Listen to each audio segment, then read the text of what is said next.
Hi guys, it's me, ChazHD, and welcome to qualifying for the 2019 Mexican Grand Prix, a qualifying session that after practice so far really does promise a great fight between the top three teams for pole position with Verstappen, Vettel, Leclerc, Bottas and Hamilton, and maybe even Alex Albon in there for the fight for pole position. It's really going to be a very good qualifying session, just like it was last year and the year before, and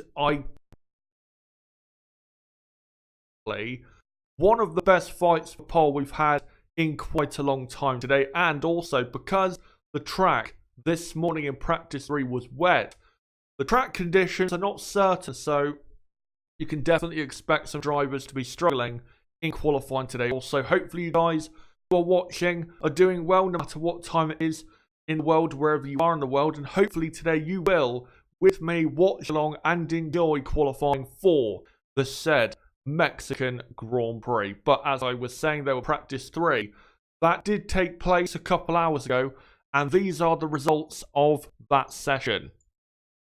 So Charles Leclerc ended up P1, Sebastian Vettel was P2 and a Ferrari 1-2, but it's a lot closer at the top than it suggests in terms of placement of certain cars and teams. So Bottas 3rd, Hamilton 4th, Carlos Sainz in 5th place.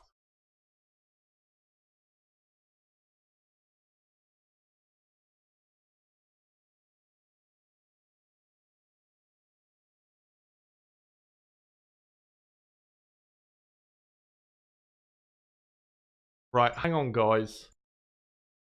I think there is a problem with my mic. Right, hold on a minute guys.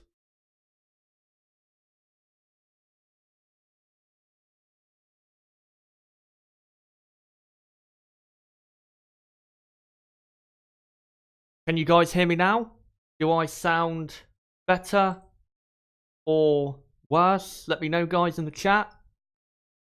I've never had that problem before. It's so weird. I've never had this before. Is it working now 100% like it normally is? Please let me know. Yes, better? Right, okay. That was so weird. I've never had that. If you guys obviously watching the start of the stream, for some reason, my voice was really deep. Like I sounded like Darth Vader for some reason. I've never had that. That's so weird. Anyway, you know what? We'll just start again. So, yeah, hi guys, it's me, ChazHD, and welcome to qualifying for the 2019 Mexican Grand Prix. Again, sorry about those problems. I have no idea why that happened. That's never happened to me before, and the mic thing is, or cable is completely fine. So, yeah, that is really weird. Really, really weird. But yeah, hopefully you guys are doing well. And today, me and you will enjoy and watch along qualifying today. Again, sorry about that, but I literally have no idea why that happened. All I did was unplug the mic and put it back in, and now it seems to be fine. But yeah, I have no idea why that happened. But anyway, let's get back into the results of practice 3. So, Charles Leclerc was P1, Sebastian Vettel was P2, Bottas was P3, Hamilton P4, Carlos Sainz P5, and then completing the top 10, Verstappen, Gasly, Albon, Norris and Perez. And then rounding out the field was Kvyat, Raikkonen, Stroll, Giovinazzi, Magnussen, Grosjean, Russell and Kubica. By the way, the two Renaults didn't, well, Hulkenberg did do a lap at the very end of the session, I believe.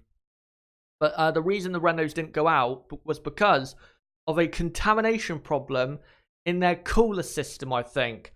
So, yeah, not great for Renault. And they both drivers have now had to take on a new MGUK for this session and the rest of the weekend. So, yeah, not good for Renault at all going into the rest of the weekend. But hopefully, guys, I now sound a lot better than I did a few moments ago. And yeah, I can see in the chat you guys are saying I sound a lot better. Right, sorry about that. No idea what happened. I'll have to try and fix it if it happens again. But anyway, let's now, with 55 minutes to go until qualifying gets underway, let's now get into the teams and how they are probably going to do in qualifying today. So first off, Mercedes in practice yesterday were not that great, and coming away from the session, they were very say, pessimistic about their chances because they honestly thought they would really struggle to even fight for pole position after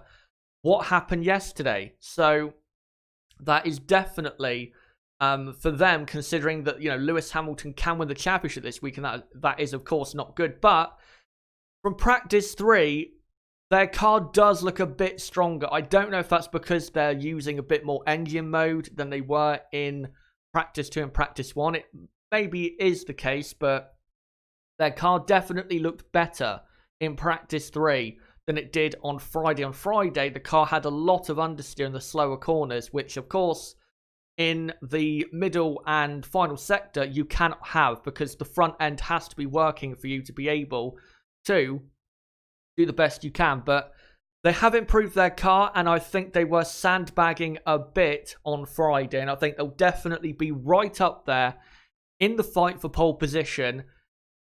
It's going to be very close, though, in terms of the fight for pole position. I'm not sure if they do get pole. I'm not sure who will be on pole because Valtteri Bottas has looked very quick this weekend.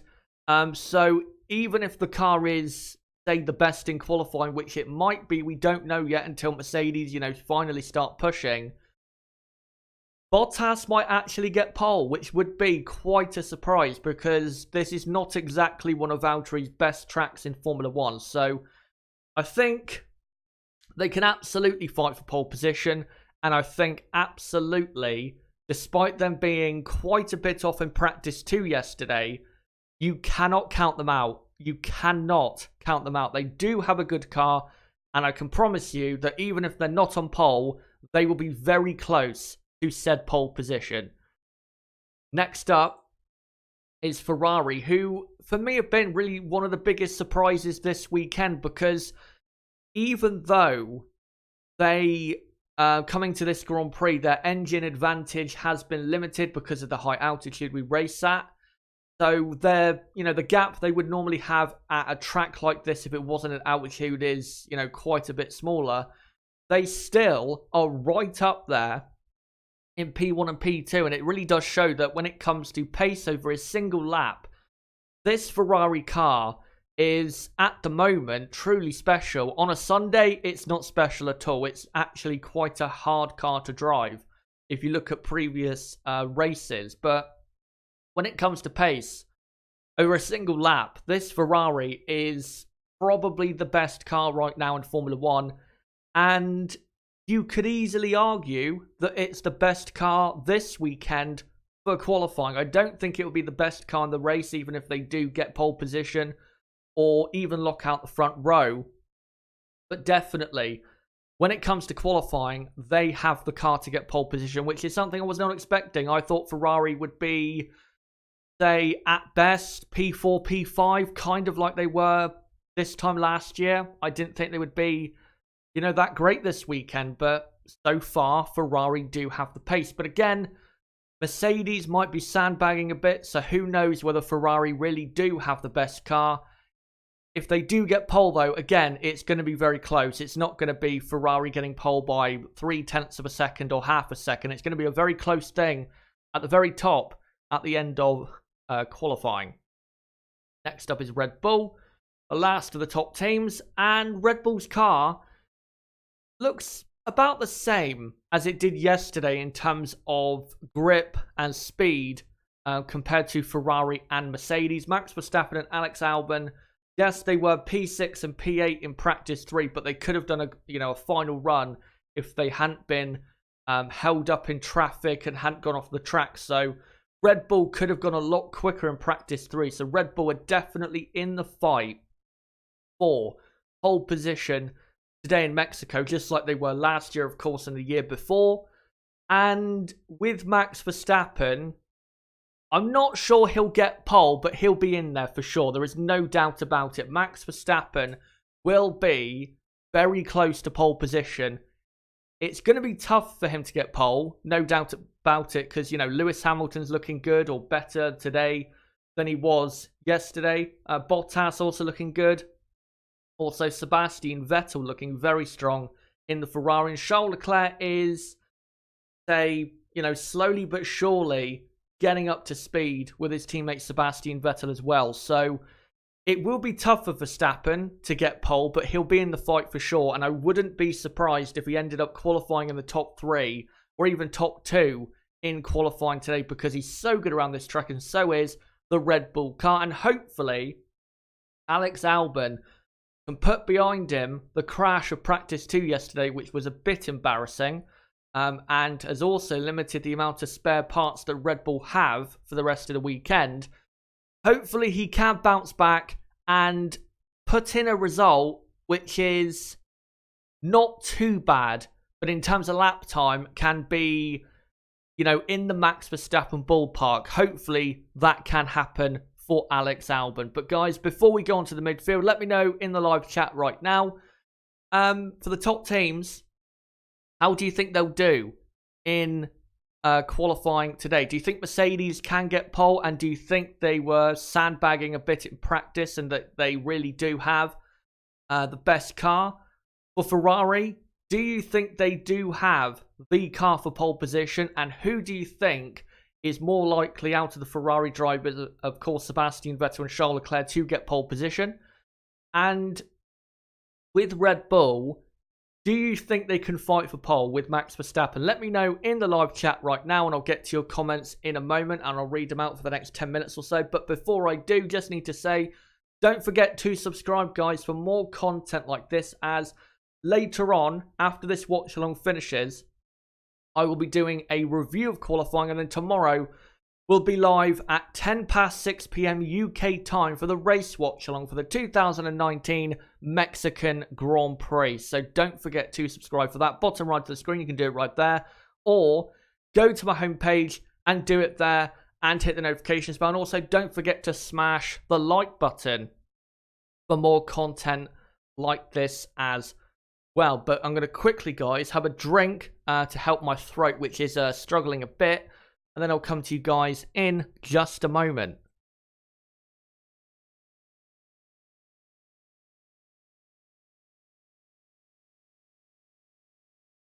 Right, so let's see what you guys are saying. And hopefully this time I do not sound like Darth Vader. No idea why that happened. Absolutely no idea. Right, let's see what you guys are saying. Mr. Random Guys says, I always thought Ferrari would be strong this weekend, Chaz. The straights gained them so much time over Merc and Red Bull, and they have improved aero. Well, they have improved their car a lot. It's still not as good, I think, aerodynamically as the Mercedes or Red Bull car, but it's definitely a lot closer than it was. Miles closer even than it was, say, around the Hungarian Grand Prix, around that time. But I didn't think they would still have enough to get, not enough to get pole position, because of course they haven't got that yet if they do get it. But I didn't think they would be right up there with Hamilton, Bottas and Verstappen. I didn't expect that to happen, and well, it is happening.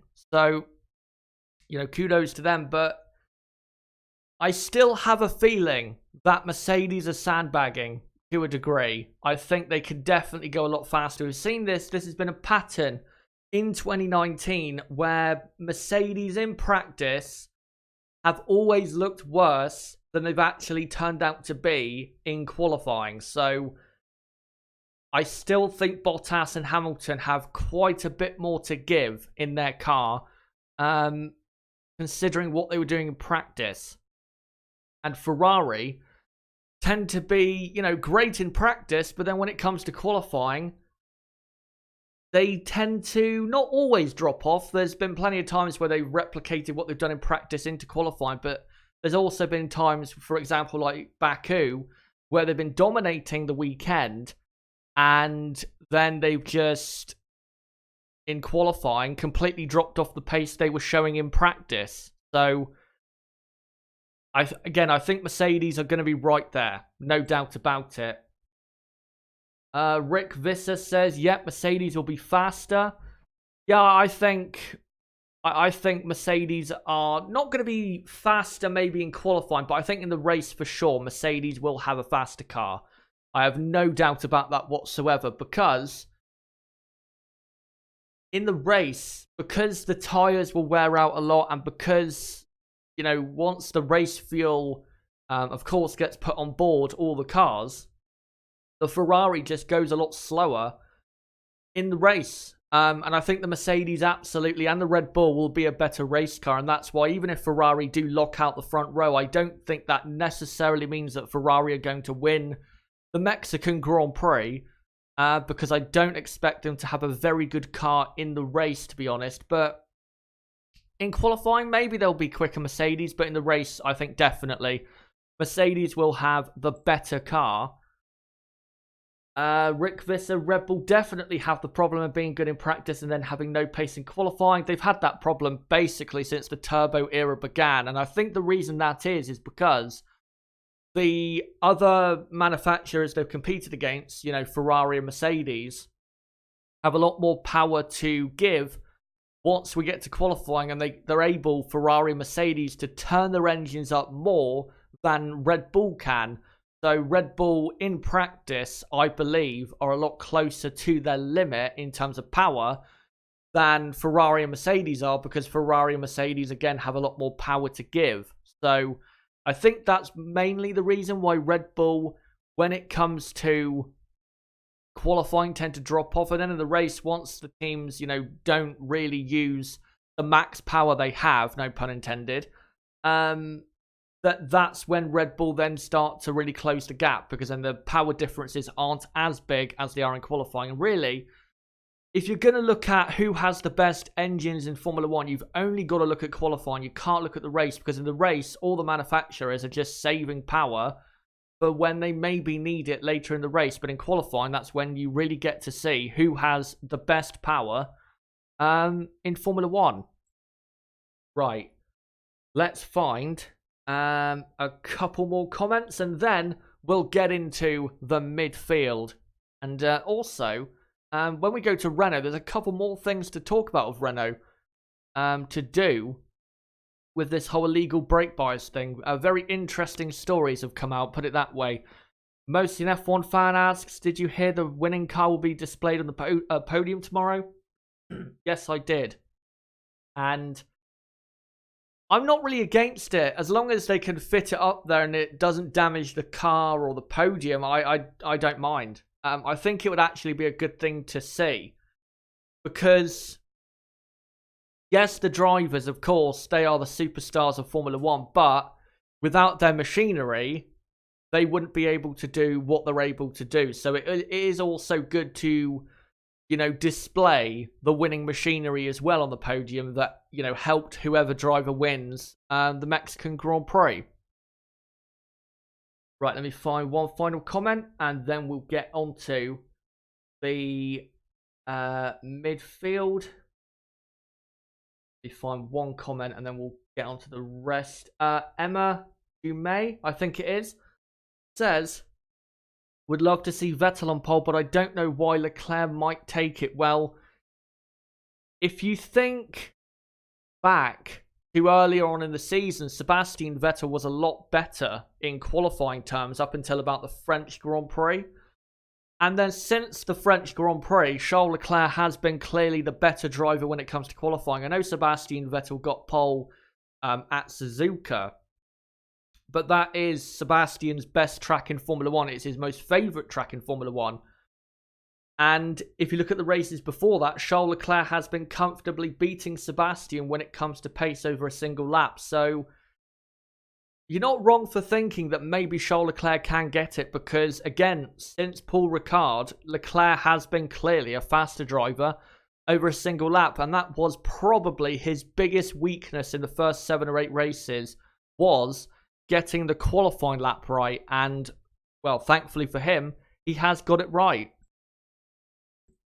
But now it's time to move on to the midfield. And first, let's go to Renault. Now, before we get into how Renault are going to do in qualifying, let's first talk about those more bits of news about the brake bias system. Now, as you guys will know, they were disqualified from the Japanese Grand Prix for using a driver aid, which is, of course, is not allowed.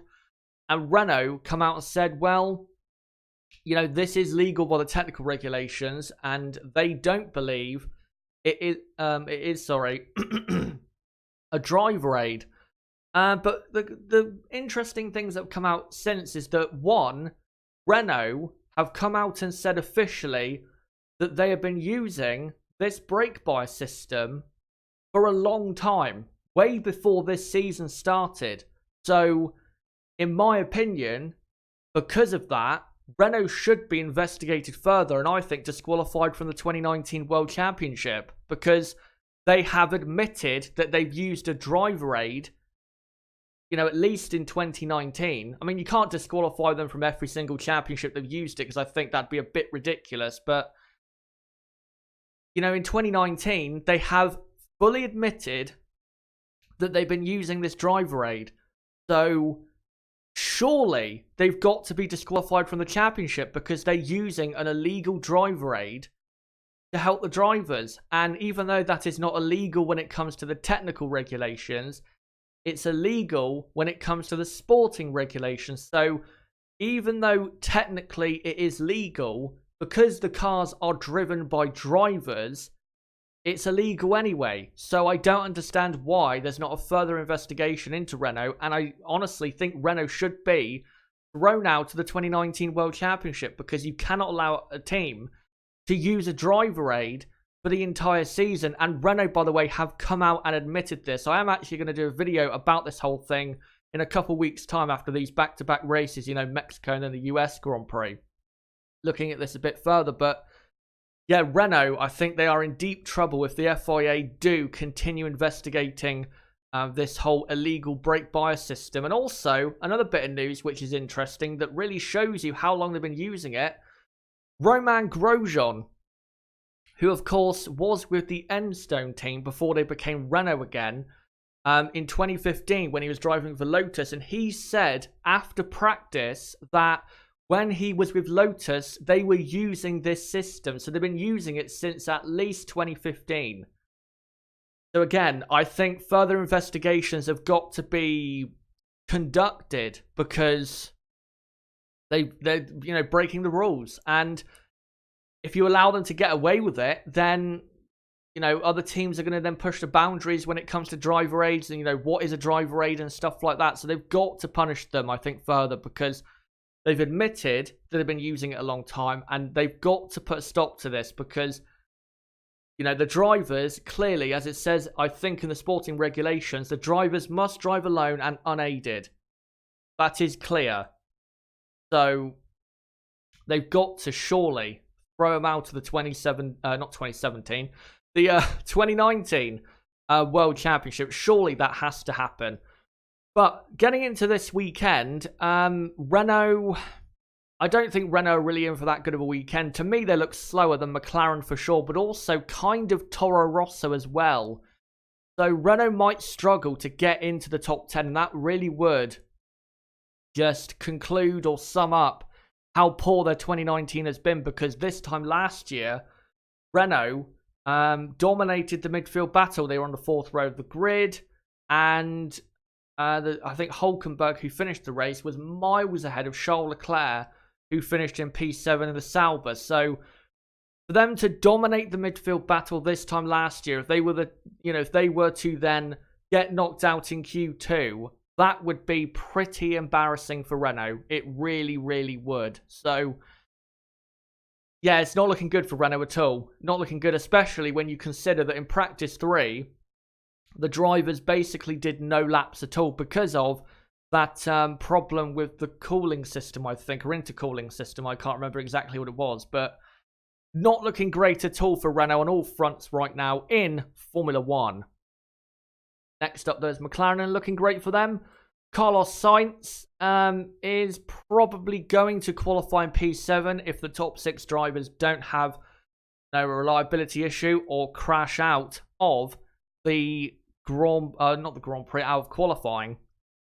And yeah, Carlos Sainz, I think, will be right at the front of the midfield pack. Lando Norris might struggle a bit because Lando has not raced here before, and compared to Carlos Sainz, he's not going to do as well because Carlos has plenty of experience at racing around this track. And also, this time last year in the Renault, Carlos Sainz was probably the best performer from the midfield. So, yeah, I think Lando might struggle to match Sainz's pace, but if Norris can get near Sainz's pace, I think McLaren absolutely are going to lock out the fourth row of the grid and really should dominate the midfield battle today. As of course, they are set to, soon enough, claim P4 in the Constructors. Next up is Alfa Romeo, and Alfa are looking basically where I expected them to be. Not slower than Haas. Haas are absolutely, without a doubt, the worst team in the midfield this weekend, and that's not really a surprise because Haas have never gone well here, as we'll get onto in a moment. But for Alfa, they'll be ahead of Haas, but I don't think Alfa are really going to be featuring strongly with teams like Toro Rosso or Renault.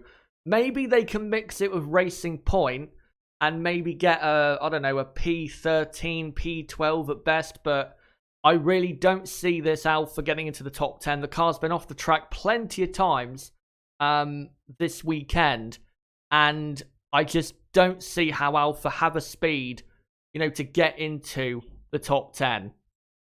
Next up is Haas. As I just said, Haas are terrible, no speed, and they are going to be both knocked out, two drivers, Magnussen and Grosjean, in qualifying 1. Toro Rosso next up. Now, they have been, and they were coming into the weekend, to be honest, they were the dark horse for a good result, and by the looks of practice, Toro Rosso have done very well. Yesterday in practice 2, Kvyat and Gasly were 6th and 7th. Gasly, though, does have a stomach upset. Apparently, lots of people in the paddock do as well. So, not great for him, but Gasly did manage to go out in practice 3 and actually do a lap time and put himself in P7. So, good on Gasly for doing that. But yeah, as a team, with the two drivers in the car they have, I think Toro Rosso will be absolutely fine. And I wouldn't be surprised if both drivers got into Q3, because if you look at this weekend, they have had a car that is absolutely capable of doing that. And with Renault struggling as they are, they've got to capitalise, Toro Rosso. They've got to capitalise, get a top 10 start if they can, because if they do, then they are most likely going to finish in the points, because, of course, in the race, they are always very, very strong. And next up is Racing Point, of course. Sergio Perez, home Grand Prix. Hopefully he can do well. Racing Point, to be honest, I think this weekend are basically around Alfa. I don't think they are, say, there with McLaren and Toro Rosso. I think McLaren and Toro Rosso definitely have a quicker car. Maybe if Renault are struggling a bit, they can get ahead of Renault, but I don't think they're going to have the greatest qualifying session, of the season. I think in the race tomorrow, they'll be very strong, especially with Sergio Perez, but yeah, in qualifying, I really don't see what Racing Point can do to get a result that they would consider to be a great one. And last of all, of course, is Williams. And Williams are going to be at the very back. If Haas are struggling a bit more than we were thinking coming to the weekend, in qualifying, then maybe Russell can get close to one of the Haases. But most likely, Williams are going to be, at the very, very back of the grid. But now with half an hour to go until qualifying, guys, let me know in the live chat for the midfield, who do you think will be, doing well today and not so well? Let me know. Do you think Renault can come out with a good result? Do you think McLaren will dominate the midfield? Do you think Alfa and Haas can somehow do better than they've done this weekend? And how do you think Toro Rosso and Racing Point will do? And also, let me know in the live chat, with the couple extra bits of news I've given you about the whole Renault brake bias system, let me know what are your thoughts about it. And yeah, for the next 10 minutes or so, I'll read out what you guys have to say. So let's see what you guys are saying. Francisco, if it rains, which midfield car will mix up in the top 6? Probably Carlos Sainz, because he's been right up there the entire weekend. And probably the Toro Rosso drivers as well will be in there somewhere as well. Daniel Alabi says they should be removed. Not, I wouldn't say, well, not removed, say, from Formula One, but definitely from the 2019 championship, because you can't use a driver aid. It's as simple as that. And the brake bias system they were using is clearly a driver aid, because the drivers, of course, have to do it themselves. Right, let's find some other comments here. JB says, I saw an article earlier today from Grodron that they've been using this aid since the start of the V6 era.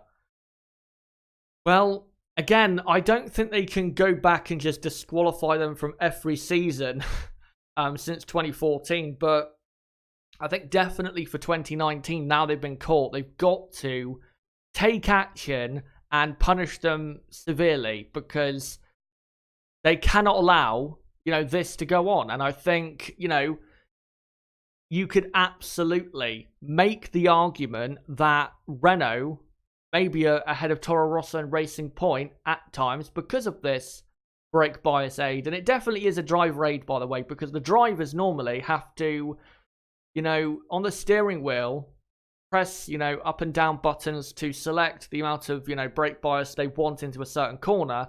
And that definitely is, having a system where the drivers don't have to do it. That's definitely a driver aid.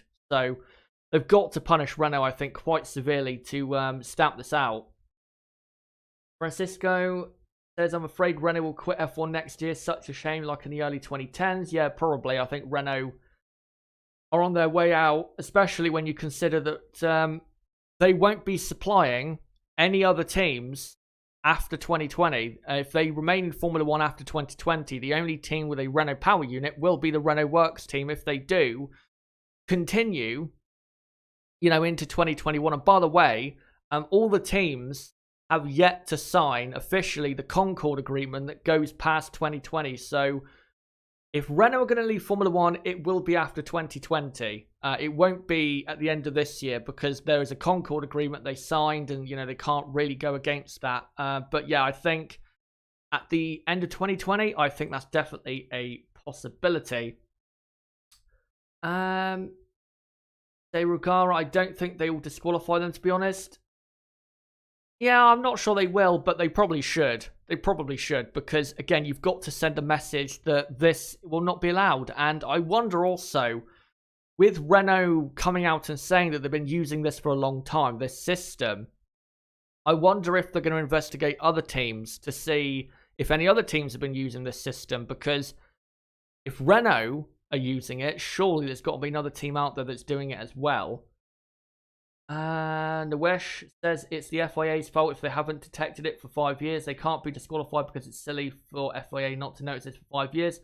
Well, the FIA, I don't think they investigate the steering wheels when they do some scrutineering, checks. I don't think they do that. I think they check the bodywork and stuff like that to see if anything is legal or illegal. So I don't think you can really blame the FIA. They, just assumed that everyone was using the same system, and I don't think that's incorrect of the FIA. I think, to be honest, it's quite a surprise what happened with this brake bias system to the FIA. Right. Let's find 2 or 3 more comments, and then I'll get on to my predictions and who I think will get pole position today in Mexico. Francisco, Renault will quit next year like in the past years they were in F1. Absolutely. Right, let's find some others here. JB says, I don't really understand the tech/sporting rules, so I'll let the FIA sort Renault out. Well, in that video I'm going to do, after these 2 back-to-back races, I am going to do a very deep technical analysis to show you guys exactly what rules they've broken and what the rules state you can and cannot do, because it is very confusing, and I do understand that. So I will do a video on that, and I will try to explain in the most simple way possible so people can understand just what rules Renault have broken. when it comes to the sporting regulations and why Renault have not broken the technical regulations. Right, let's find some other comments here. Mr. Random Guy, is Nib coming on today or tomorrow? He'll be on tomorrow. Normally he's not on the qualifying watch-alongs on a Saturday, of course. So yeah, he will be on the race watch-along tomorrow. He won't be on the race watch-along for as long as he normally is, because I think as the race finishes, he has to go straight away for something. But yeah, he will be on the race watch-along tomorrow. He'll probably join the race watch-along about 10 minutes before the race gets underway. So yeah, he'll be there tomorrow for sure. Chaz should be part of the FIA. Jason says, I think the reason why Renault got away is because it's a system that isn't fully controlled by the ECU. It's like a semi-automatic brake bias settings. From a technical side, yeah, I think that is probably why they just about got away with it. But I will say Renault's reaction to this whole news has been quite childish, to be honest, because they've been tweeting furiously, stating that they have not cheated when, well, they have.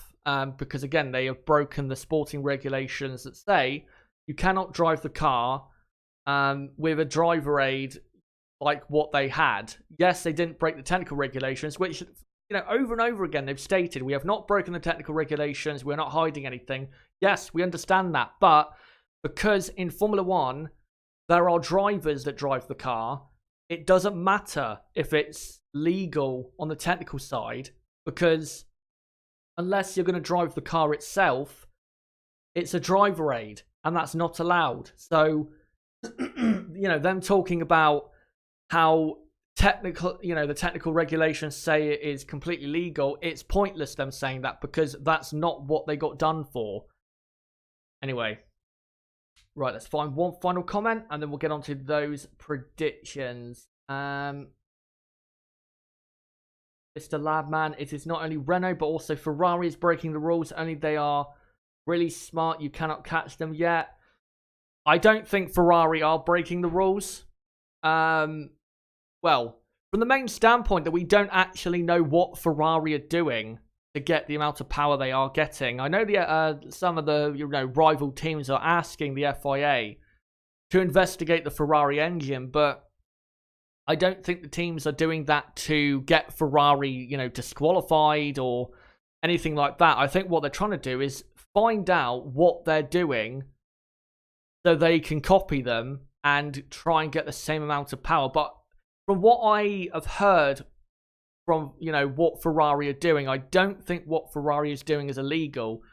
I just think, the teams, they want to know why they're getting the power they do. And the longer they don't know why, the more they'll be frustrated. That's why there is such a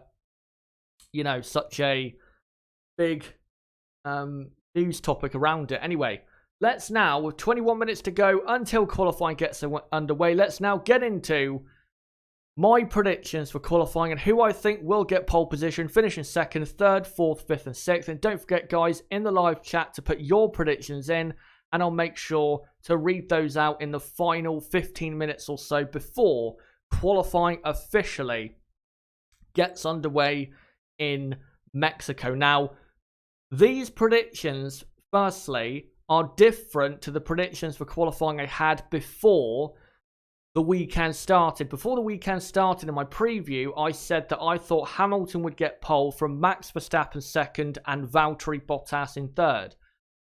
Those are not the same as what I'm going for now, because of course, when I made those, that was based off of not knowing, what the teams were going to be like in practice, and I was kind of doing it based on last year a bit, because I just didn't think Ferrari would be that quick. But these predictions are based off of practice so far and who I think ultimately will have the pace.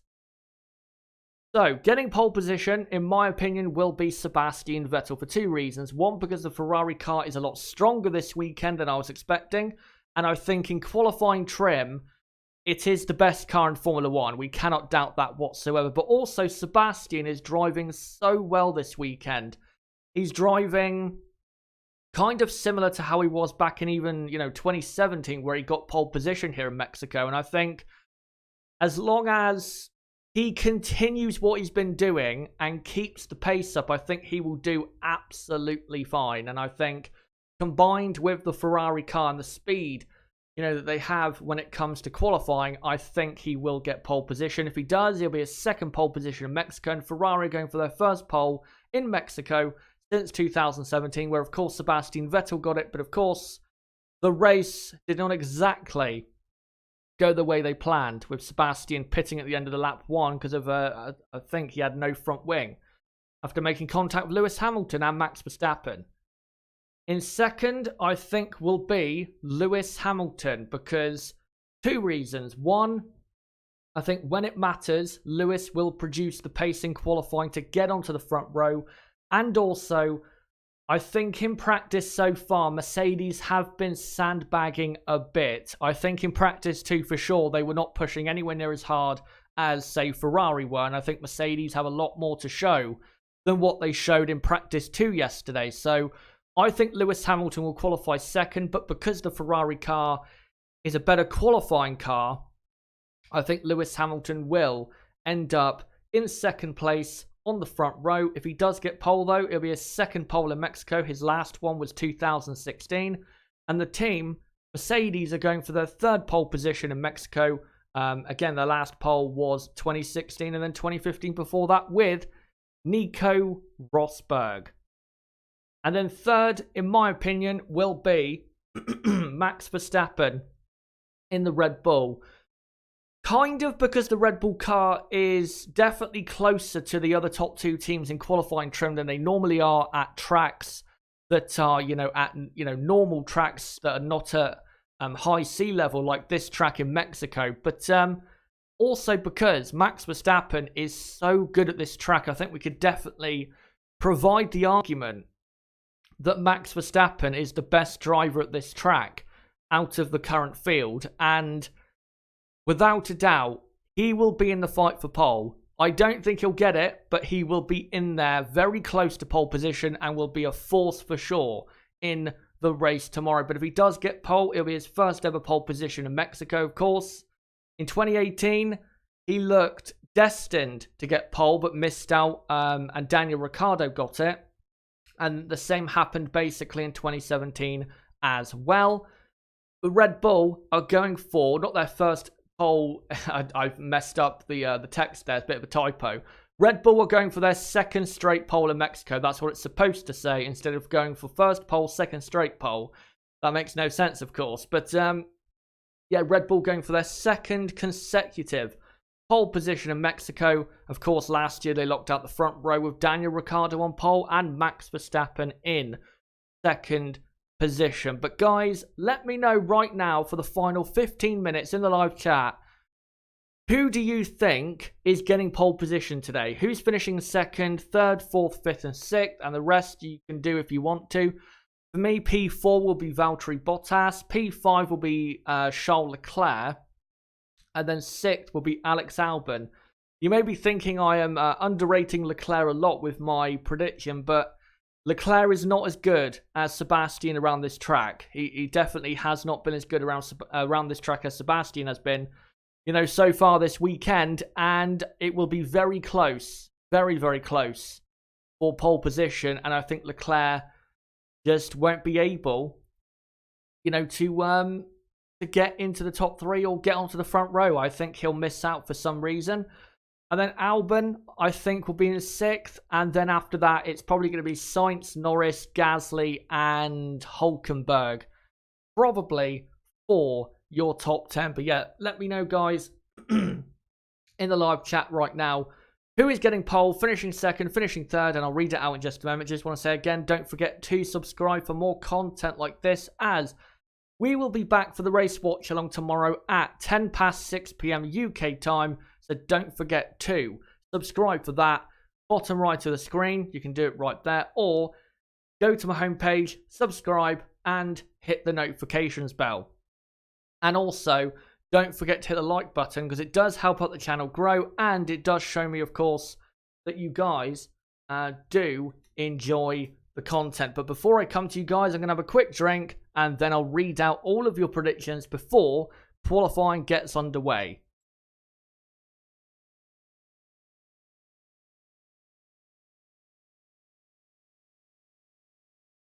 And also, we'll switch on to a different picture. There you go. Right, so let's see what you guys think will happen. Let me find the first prediction and then we'll read them all out. Right, let's find the first one if we can. There you go. Mr. Labman says Max on pole, Hamilton second, and Leclerc third.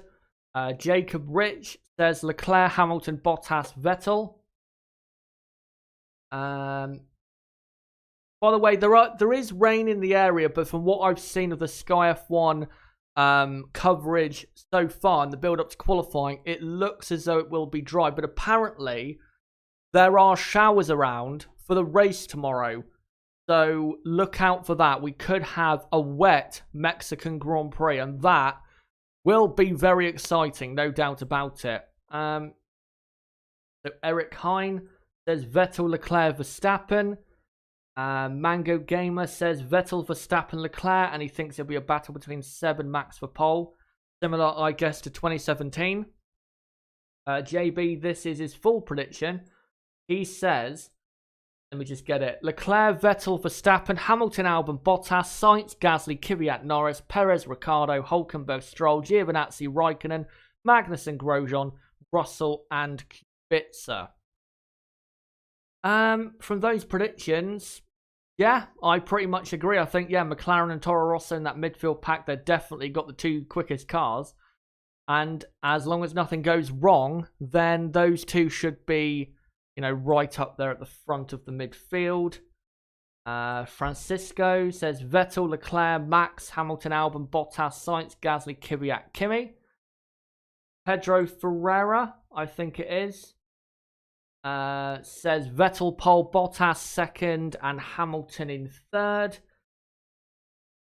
Let me find some others here. Gina says Bottas, Hamilton, Leclerc, Max, Vettel, Albon. VJ Garv, I think it is, says Bottas pole, Albon second, Kvyat third. That's a bit ambitious. Maybe if it rains, maybe we can get that. But yeah, bit ambitious, that is. Say Rugara says Hamilton to get the pole from Verstappen second, Leclerc third, Vettel fourth, Albon fifth, and Bottas in sixth. Let's find some others here if we can.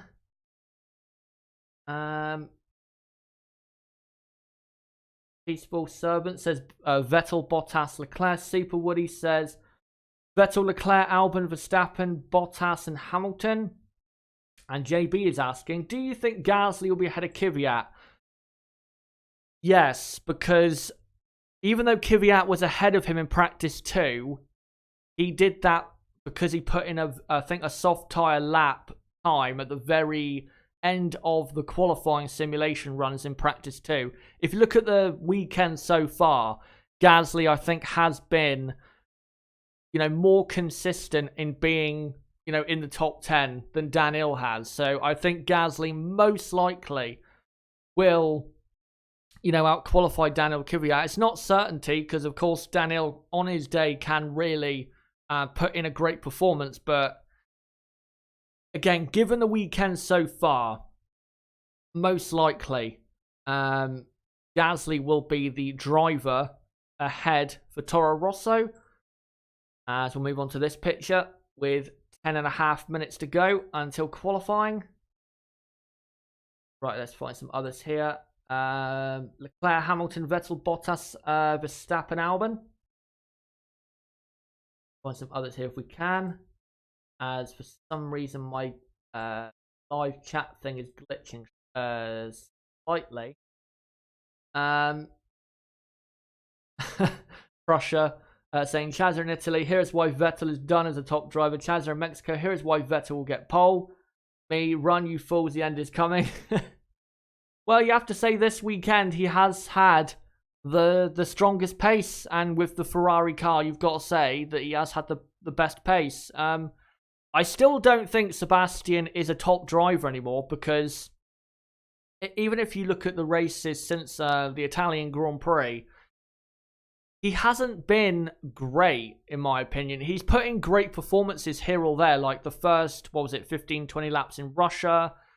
Him doing the outlap in Singapore, Suzuka pole, yeah, those were great. But in those weekends, he hasn't put it all together. For example, in qualifying in Singapore, he qualified third when he really should have put it on the front row. In Russia, he got destroyed by his teammate in qualifying. And Suzuka, he completely bottled the race with a jump start. And then had really no speed in the car to even compete for race victory. And he should have got a penalty for the jump start that, should have put him in P3. So even though he has improved, he's definitely improved, he's still not performing, at, say, Lewis Hamilton or a Max Verstappen level at the moment, or even Charles Leclerc, in my opinion. I think those drivers have been a bit more consistent in the last few races. Right. Can't take my eyes off of you, says Leclerc, Hamilton, Verstappen for his prediction. Tonka says, I will wait until after quali. Mercedes always holds back until Q3. Yeah, that's why I keep saying that Mercedes will be very close to pole if they don't get it, because there is no doubt about it that they definitely on Friday were sandbagging quite a lot. And I think definitely what you saw in practice 3 was a much better representation of how quick their car is. Probably on the least end. They are there for the fight, no doubt about it. And I wouldn't be surprised if they got pole or maybe even locked out the front row, to be honest. Jason says, Seb, Leclerc, Verstappen, Hamilton, Bottas, Albon, and then Sainz, Gasly have. I don't know who that is. And then I guess he's saying Perez. Right, let's find some others here. Davide says Leclerc, Verstappen, and Vettel. Rohan says Vettel, Max, Bottas. Find some others if we can. James Evans says Vettel, Max, Albon. Let's find some more if we can that I haven't read out. Just trying to make sure I include everyone's. JB saying Chaz be like Ferrari has no chance. Ferrari, hold my pizza. Oh my. If there's any I've missed. Paul says Hamilton, Bottas, Verstappen. Simon Craglan, great to see you, mate. Regular on the channel, says Leclerc, Vettel, Verstappen for top 3 in qualifying. Isaac M says drivers don't just turn slow. Sure, Vettel has had mistakes. We don't know what personal difficulties he could have. At the end, he has beaten Hamilton and Alonso, all with competitive cars. Vettel, though, you have to admit he did have a much better car in that time period that you're talking about. So I think, you've got to admit that was a big helping hand for sure for Sebastian being as successful as he was between 2010 and 2013. And as you said, drivers don't just turn slow. And as I said in that video that I made, why Sebastian Vettel is no longer a top driver, I uploaded it, by the way, I think the week of Singapore, just before the Singapore Grand Prix. So if you haven't seen it yet, make sure to go and see it. It was a pretty good video in terms of how it's done. He really, since 2017, has been on the decline. And again, that points to, as Isaac just said, drivers don't just turn slow. It's a progressional type thing. And I think since really Singapore 2017 and how that season finished, I think Sebastian progressively has got worse. That doesn't mean he's a bad driver or anything. He's still very good. But I just think progressively he has got slower than he was. And I think definitely he's not in his peak of his powers anymore like he was in 2015 or 2017, to be honest. But anyway, move on to our final picture. Talking of the devil, there you go. Sebastian Vettel, as we've got 5 minutes to go until qualifying. Just to let you guys know, anyone that is new to the channel, what we do for watch-alongs, we do not show live video footage for obvious copyright reasons. If we did, the channel would be struck down very quickly, and of course I'm not going to take that risk. So what I will do is show a slideshow of pictures. There'll be one picture every 3 minutes during the session. That'll be playing on the screen to keep you guys entertained. We'll have the timer in the top left to show how much minutes and seconds left in Q1, Q2 and Q3. I'll also have a running order running along the bottom of the screen, and I'll update that order probably twice every qualifying session, because that's probably the most I can do as the session goes on, as the times are changing all the time. So yeah, twice every Q1, Q2 and Q3. And then what I will do is provide a radio style commentary of what is going on at the track. So if you are unable to watch this, but you can listen if you're out and about, then don't worry, I will keep you absolutely up to date with what is going on in qualifying at the 2019 Mexican Grand Prix. As the F1 intro is now playing full qualifying, meaning that we are very close to the start of said qualifying session. We're about 3.5 minutes away from qualifying getting underway in Mexico City. So let me read out a final few comments and then we will get to the session starting. Someone just saying there, Williams 1-2. Paul saying, I don't think Sebastian is mentally strong enough. No, I think that's probably his biggest weakness is his mentality. Pace-wise, on his day, he's very, very, very good. And even, in these types of times in a season where he's got no pressure, he's a very good driver. But when the pressure is on, or it's increased compared to other times, Sebastian is not as good of a driver. The best Sebastian Vettel is one that is able to lead from the front and have no pressure on him. If he has pressure, he will not perform as well. That is a pretty clear thing that we've seen in his career. The more pressure that's on him, the worse he will perform. So if you're going to get the best out of him, you've got to take the pressure off of him.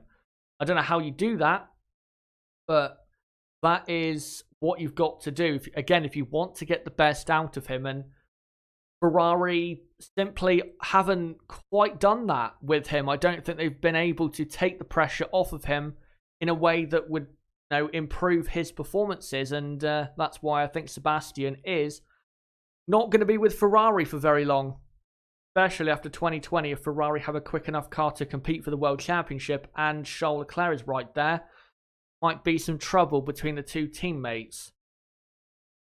Right, let me read out one final comment and then we will get into this session. One final prediction from Daily Life versus Exotic, I think it is. Says Vettel to get pole, from Bottas second, Leclerc third, and then Hamilton, Verstappen, Albon, Gasly. Wouldn't it be interesting if Gasly out-qualified Alex Albon?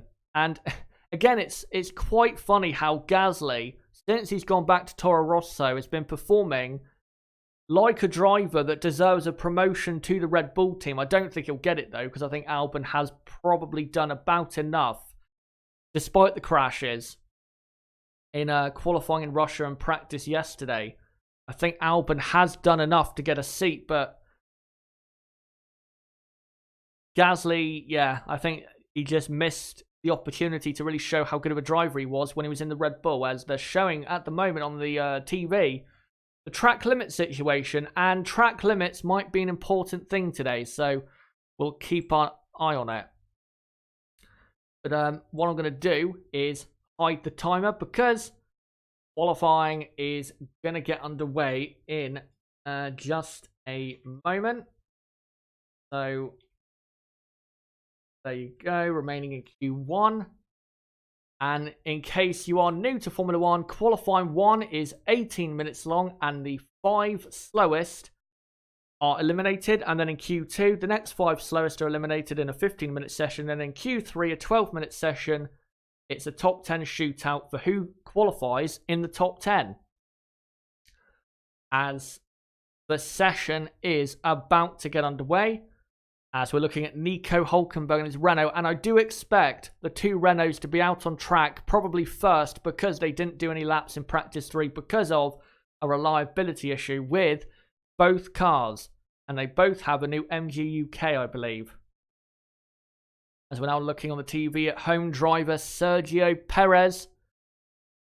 He'll be looking for a good result to please his home fans. I think the best result he's had here is P7 or P8.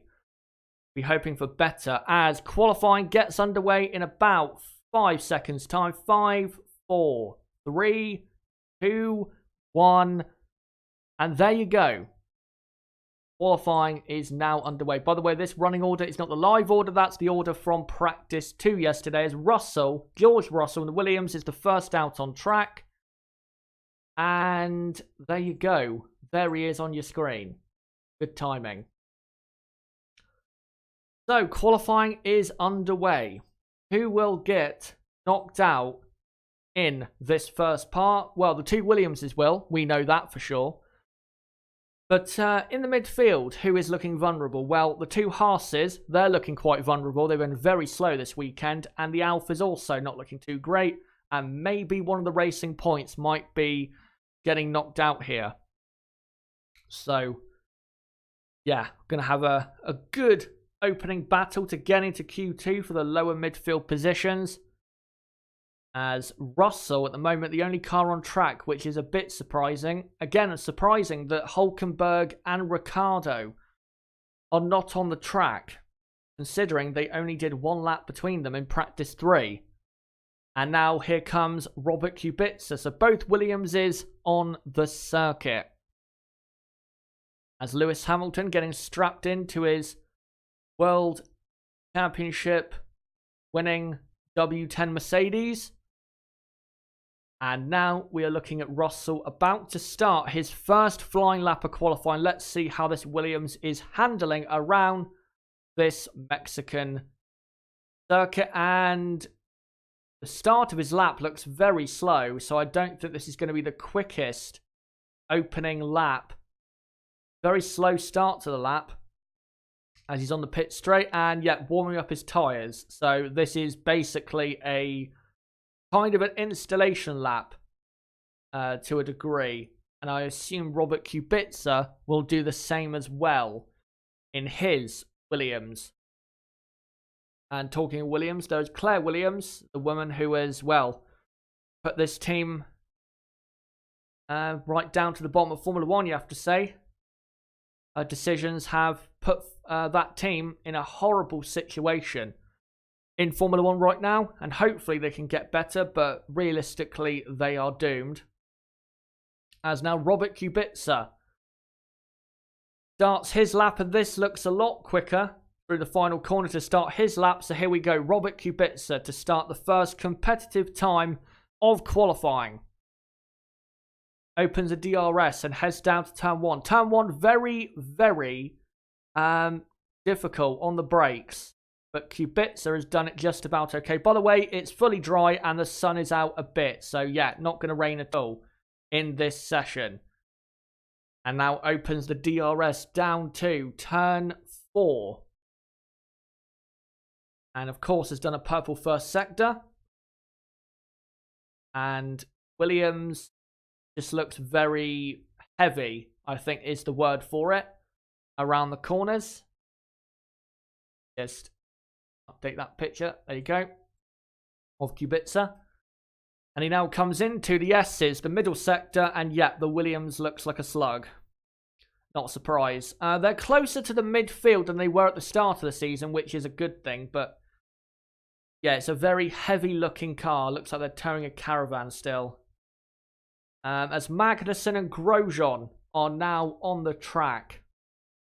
Of course, on an outlap, as Russell is now going for a proper timed run in his Mercedes-powered Williams. And here comes Robert Kubica, and he does a 1 minute 20.3, which is very, very slow. Very, very slow. And here comes Russell, who surely will go a lot quicker than that. And yeah, the Williams, terrible understeer through the S's as Norris, Perez and Kvyat and Raikkonen are now out on outlaps, and so is Giovinazzi. And yeah, Russell, 3/4 of a second up on Robert Kubica. And Russell now comes into the final corner, turn 16, and the Williams is trying to go towards the wall, more towards the track. And he goes P1 by about 0.8 of a second. And that is not too bad of a lap, but yeah, it just shows you how slow the Williamses are, that they can barely get under 1 minute 20 in that car. As now we're seeing Romain Grosjean about to start his first run, as the Ferrari of Sebastian Vettel is on track. And now the two Renaults are on track, and Alex Albon. So the only cars not on track are Charles Leclerc, Valtteri Bottas, Lewis Hamilton, and Max Verstappen. All the other cars on track.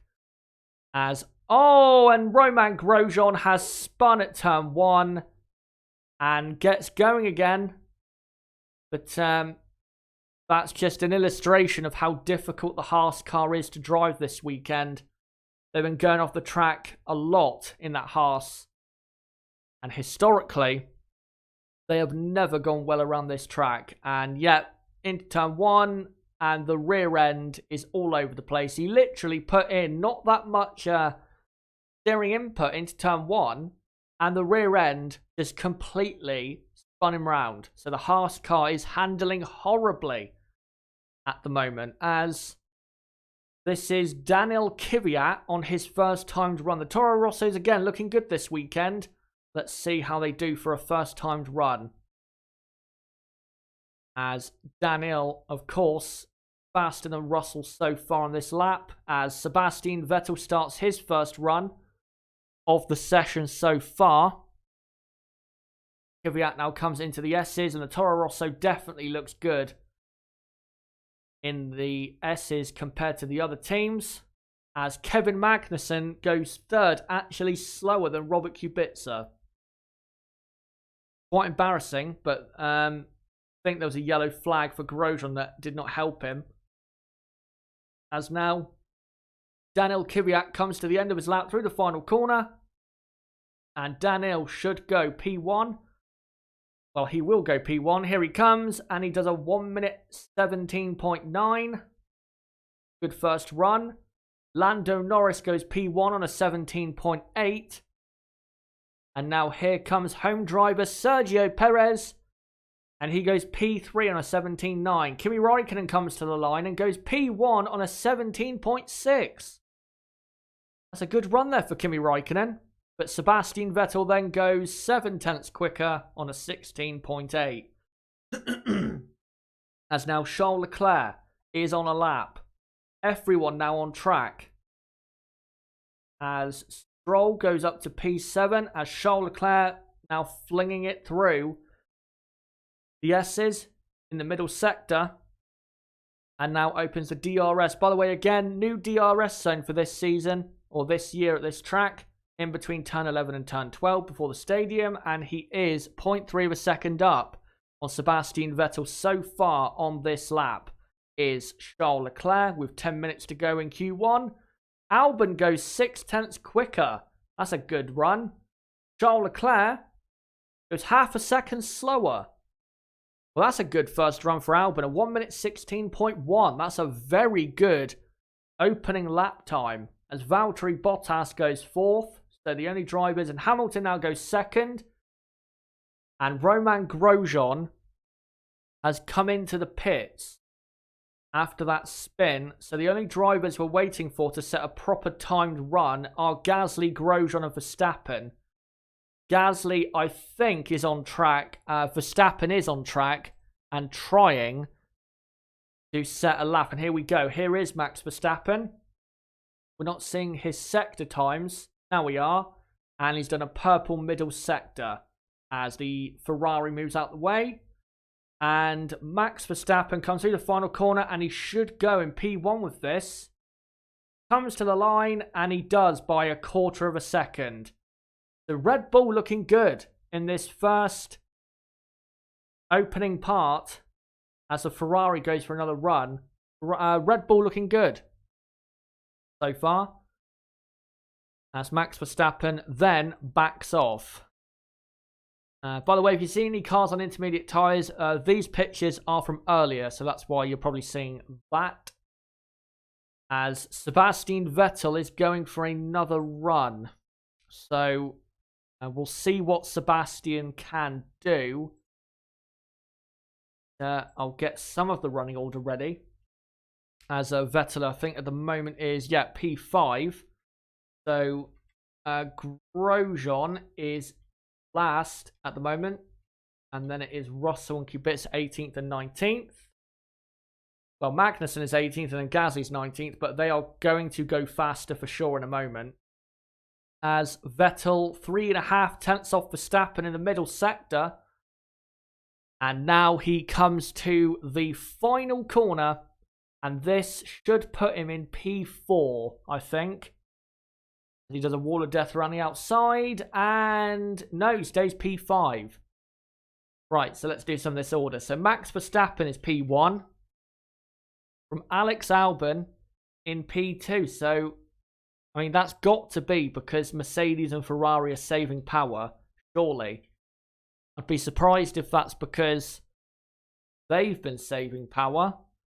And Vettel getting a bit of oversteer on a second run on soft compound tyres. By the way, the tyre wear apparently during the race runs on Friday was so bad that maybe on Sunday they might be doing 3 or 4 pit stops, according to Lewis Hamilton. So, tyre wear, very bad. And that's not a surprise because last year tyre wear was very, very bad. So, it's Verstappen, Albon, Hamilton, Leclerc, and then Sebastian. Oh no, Leclerc has now gone third in the Ferrari. Do that. Leclerc third. And then Hamilton fourth. And Vettel fifth. And then Bottas is in sixth. Raikkonen doing well so far, up in 7th place. So good for him. So yeah, Vettel P5 as Grosjean starts another run. Hopefully this time he doesn't spin, because that would be quite embarrassing for him to do it again. Has he done it again at turn 1? No, he has not. So Bottas is in P7, and then it is Kimi Raikkonen in 7th. Gasly is 8th. As Grosjean completes the first sector. And yeah, Gasly is 8th, and then Sainz is 9th, and then Ricciardo is 10th. We'll wait to see. Let me just update this picture, because it's not showing the car correctly. There you go. The Haas on track. We'll update the top 10 for now, but I want to see where these two Haases go, because of course they haven't set really a proper lap time so far. But Gasly is 8th, and then it is Sainz in 9th, and Ricciardo is 10th. And Romain Grosjean is not lapping quickly until he's half a second off Giovinazzi, who's 15th so far on this lap. So yeah, the Haas car is not looking good whatsoever at the moment, as we've got 5 minutes to go until the end of Q1, and most people are in the pits as Grosjean goes 17th, and now Magnussen goes 17th. And as I predicted, the Haases are miles off the pace. Norris is P11, and then it is Nico Hülkenberg in P12. So Renault looking about as expected, considering their pace this weekend. Kvyat a bit low down on the time in 13th. 14th is Sergio Perez. Racing Point not looking that great at the moment. Perez is 14th, and then Stroll is in the drop zone in 15th place. Or 16th place, sorry. In 15th is Giovinazzi, as Lewis Hamilton, I think, is doing another lap. And yeah, in the drop zone at the moment, it is Lance Stroll, Kevin Magnussen, Romain Grosjean, and then the two Williamses, of course, of Russell and Kubica. Let me just do that. as we've got about 3.5 minutes to go in the session. And this is, and we're seeing a replay of a Haas of Magnussen at turn 1. And I guess gets oversteer at turn 3. Oh, big snap of oversteer. And yeah, again, that Haas car, very hard to drive. Very hard to drive right now. But there you go. That is the current order. Running along the bottom of your screen with 3 minutes to go in qualifying 1. So, 3 minutes to go. One final run for everyone to go. And it is, as it comes back round, I'll read it out. It is Max Verstappen in P1. Albon is P2, a Red Bull 1-2 at the moment. Charles Leclerc P3. Lewis Hamilton P4. Sebastian Vettel is P5. Valtteri Bottas is 6th. Raikkonen is 7th. Gasly is 8th. Sainz is 9th. And Ricciardo is 10th. And then 11th to 15th. And just about in to Q2 at the moment is Norris, Hülkenberg, Kvyat, Perez and Giovinazzi. And then in the drop zone, needing to get out, Lance Stroll, Kevin Magnussen, Romain Grosjean, George Russell and Robert Kubica. There you go. And let me once again, just that. That's the Haas of Romain Grosjean on your screen. A driver who is struggling a lot this weekend. And he's never had a good result here. And I believe Crofty earlier this weekend said that Romain has been knocked out of Q1 every single time here. So, yeah, Grosjean, his chances are very limited when it comes to getting into the second part of qualifying. With now 2 minutes to go in qualifying 1. And we've got Raikkonen, Gasly, Sainz, Ricciardo, Norris, Hülkenberg, Kvyat, Perez, Giovinazzi, Stroll, Magnussen, Grosjean, Russell and Kubica on the circuit. The top 6, Verstappen, Albon, Leclerc, Hamilton, Vettel, Bottas, all in the pits. And here comes Russell to start his final run in the Williams. And of course, Russell is not going to get into second part of qualifying. The Williams is not quick enough. Might be able to get ahead of Grosjean if Grosjean messes up. But most likely Russell will end up in 19th place. But boy, does this driver deserve a better car. He's had a very good season, really proved how good he is in what is an awful car, but he does deserve a much better car than what he has right now. As he's now coming into turn 5 and turn 6. And he will now be going into turn 7 as Hülkenberg and Kvyat also starting their laps, and so are Gasly, Sainz, Ricciardo, Norris, Perez, Giovinazzi. With 40 seconds to go in this first part of qualifying. And Kvyat has done a very good first sector. And Russell only 0.4 of a second off Giovinazzi. This might actually put him ahead of Grosjean for now. Well, he's only a 10th behind Grosjean. So yeah. Russell now comes into that final corner. The rear end trying to step out, but he controls it very nicely. And Russell goes 18th ahead of Romain Grosjean. Very good lap. As Nico Hülkenberg, as Carlos Sainz actually goes up to 6th. Hülkenberg now comes through the final corner as the checkered flag has gone. Who will get knocked out? Hülkenberg goes up to 10th.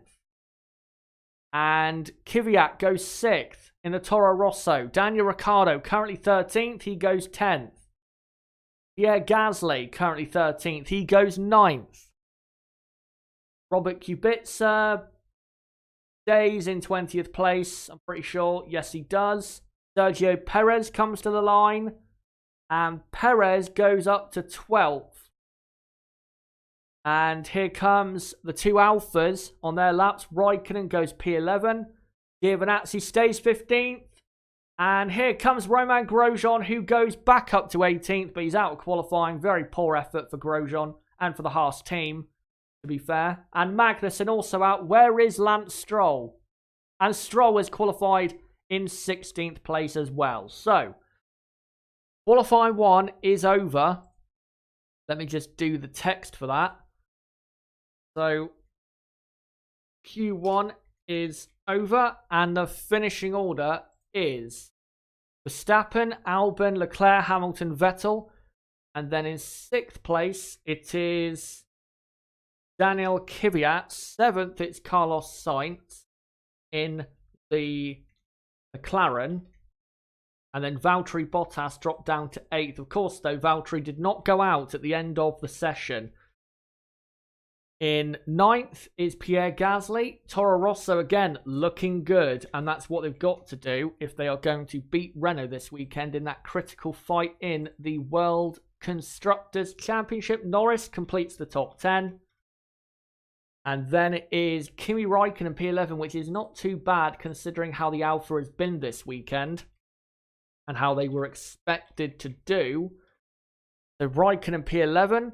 And then it's Ricciardo 12th. Hulkenberg was also 14th, so Renault not looking that great at the moment. So Ricciardo is P12. In 13th place is Sergio Perez. 14th is Nico Hulkenberg. 15th is Antonio Giovinazzi, meaning, guys, that knocked out of Q1 is Lance Stroll, Kevin Magnussen, Romain Grosjean, George Russell, and Robert Kubica. So there you go, Q1 is over and Q2 will be underway in a few moments' time. And just caught a glimpse of Gunther Steiner's face, and he was not happy one bit about the shocking speed of his cars. And yeah, Q2 will be underway in a couple minutes' time. But let's see what you guys have to say in the chat quickly before we get into that second part of qualifying. See what you guys are saying. Will Stroll make it? Well, of course he didn't, but that was earlier on. That's probably why you're saying that. When will Hamilton seal the title? I think probably next weekend, because I think the Mercedes car is good enough this weekend to put Valtteri in a position where Lewis cannot win the championship this weekend. So, yeah, I think it will go down to the US Grand Prix, and I think Lewis will do it there. And I think Lewis, to be honest, prefers, or would prefer, to win it there instead. But I'll get the text ready for the beginning of Q2. There you go, remaining in Q2. And again, for anyone new watching Formula 1, now we have knocked out the first 5 slowest. Now we knock out the next 5 slowest in Q2. And between P11 and P15 in Q1 were the 2 Alphas, the 2 Renaults, and Perez. I wonder if it'll be the same in Q2. It's going to be very close between the McLarens and the Toro Rossos. But yeah, not looking great for Renault, who are on the screen right now. Not looking great at all. Chaz, who do you think will get pole? Well, just before the session, I said Sebastian Vettel, and I think in Q2 we'll see a bit more of what Ferrari and Mercedes have to offer. I will admit, Red Bull being 1 and 2 at the end of that session is a bit surprising, but again, I think Vettel, Leclerc, Hamilton, Bottas have a bit more to give before, of course, qualifying is over. 3 minutes to Q2, yeah. Q2 will be underway very shortly. As on Sky F1, nice to see Jenson Button back a part of the Sky F1 team on our UK TV screens. And, of course, he is here for the Mexican Grand Prix. Let me look at some other comments quickly. Tonka, so did Steiner, and Letter's Head get a flat together yet? You have to absolutely consider what Roman has on Gunther Steiner for Roman to be in Formula 1 still. I don't understand. I don't get it. He must have a lot on him to be in Formula 1 still, because there is no way you can show me or tell me that this season what Roman has done has earned a seat at Haas ahead of, Nico Hulkenberg. Absolutely no chance, as we're now seeing Juan Pablo Montoya, 7-time race winner in his 5 years in Formula 1. Very good driver he was. Just Missed, I guess, his opportunity when he got it to win a championship. Wasn't exactly, though, at times in the best time. As the fans are getting ready now for the start of Q2, which is in just a moment.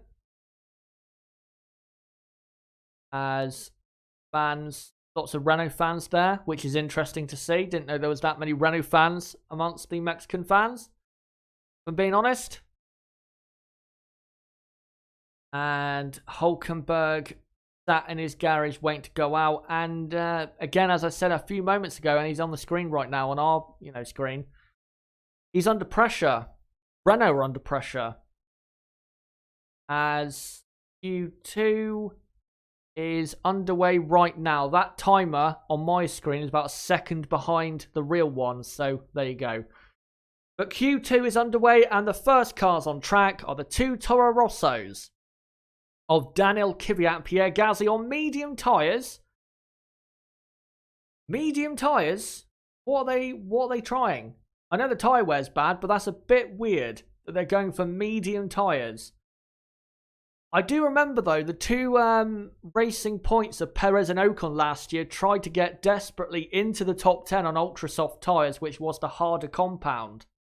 So, I guess that's what they're trying to do. I'm not sure they have the speed to do it. Surely the top teams will try go for the harder compound tyres because, again, tyre wear is critical around this place.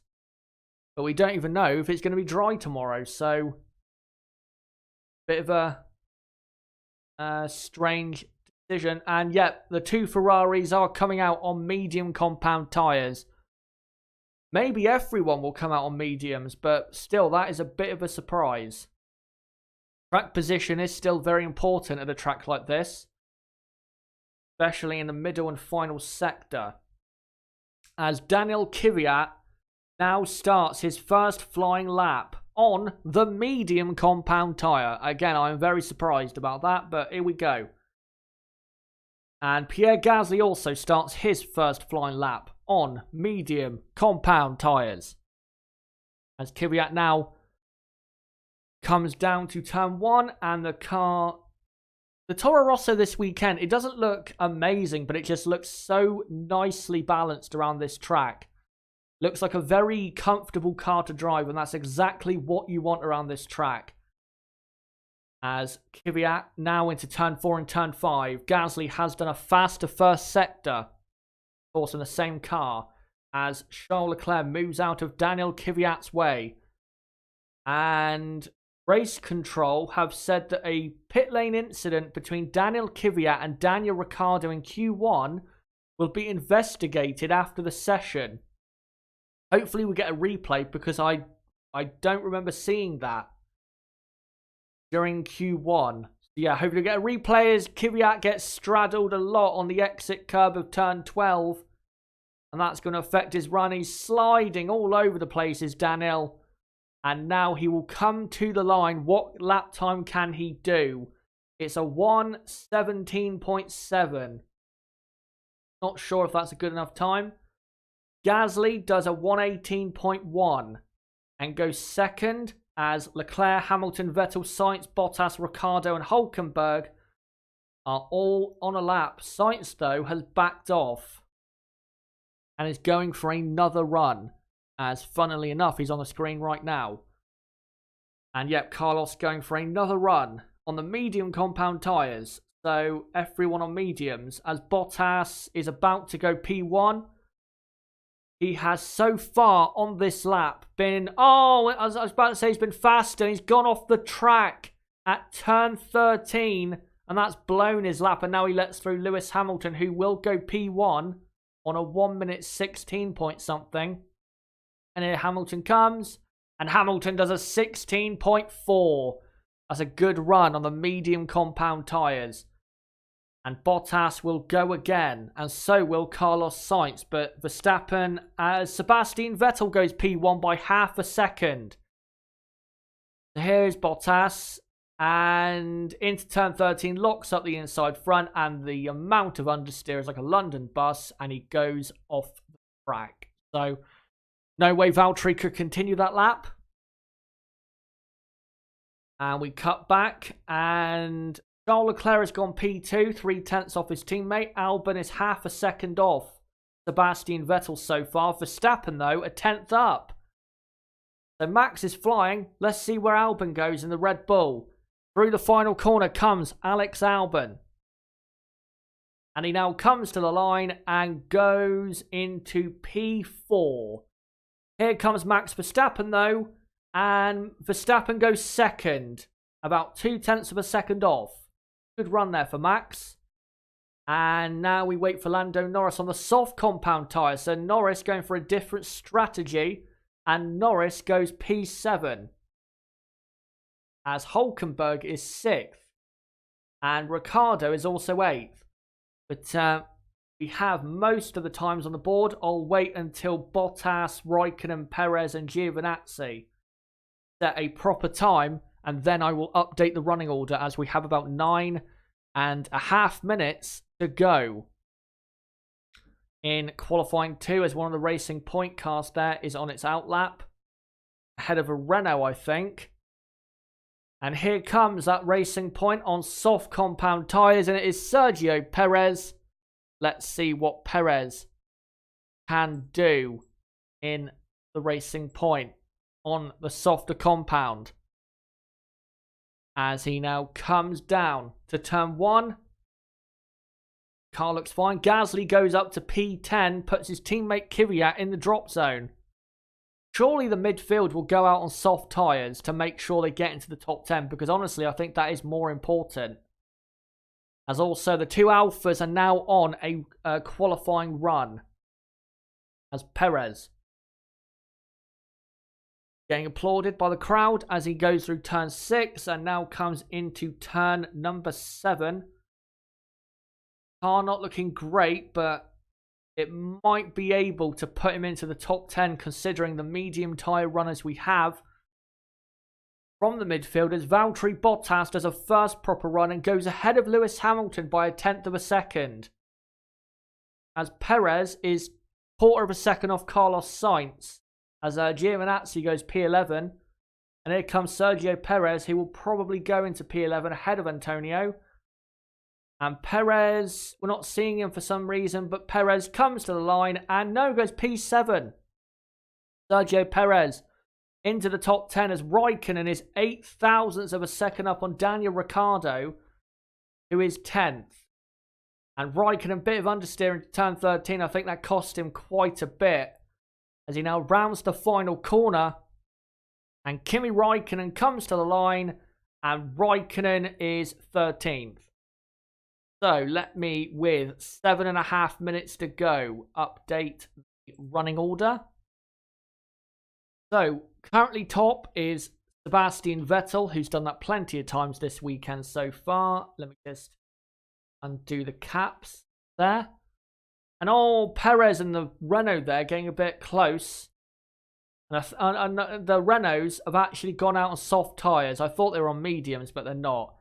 So Vettel is fastest from Max Verstappen in second. Leclerc is third. I've seen the replay of Hamilton going off in the S's. And race control acknowledging that Hamilton missed the apex of turn 11. Good to see they're policing track limits for once. So yeah, Leclerc is third. Valtteri Bottas again getting ahead of Lewis Hamilton. Valtteri has been very strong this weekend. I hope he can continue that into qualifying. Or into qualifying 3, sorry. Of course, we're in qualifying. Yeah, Bottas 4th, Hamilton 5th, Albon 6th. I think Albon could probably get ahead of the two Mercedes still in Q2. So a bit more to come surely from Albon. And he should be producing just a slight bit more. So Albon is 6th. And then in the top 10 in the midfield so far is home driver Sergio Perez.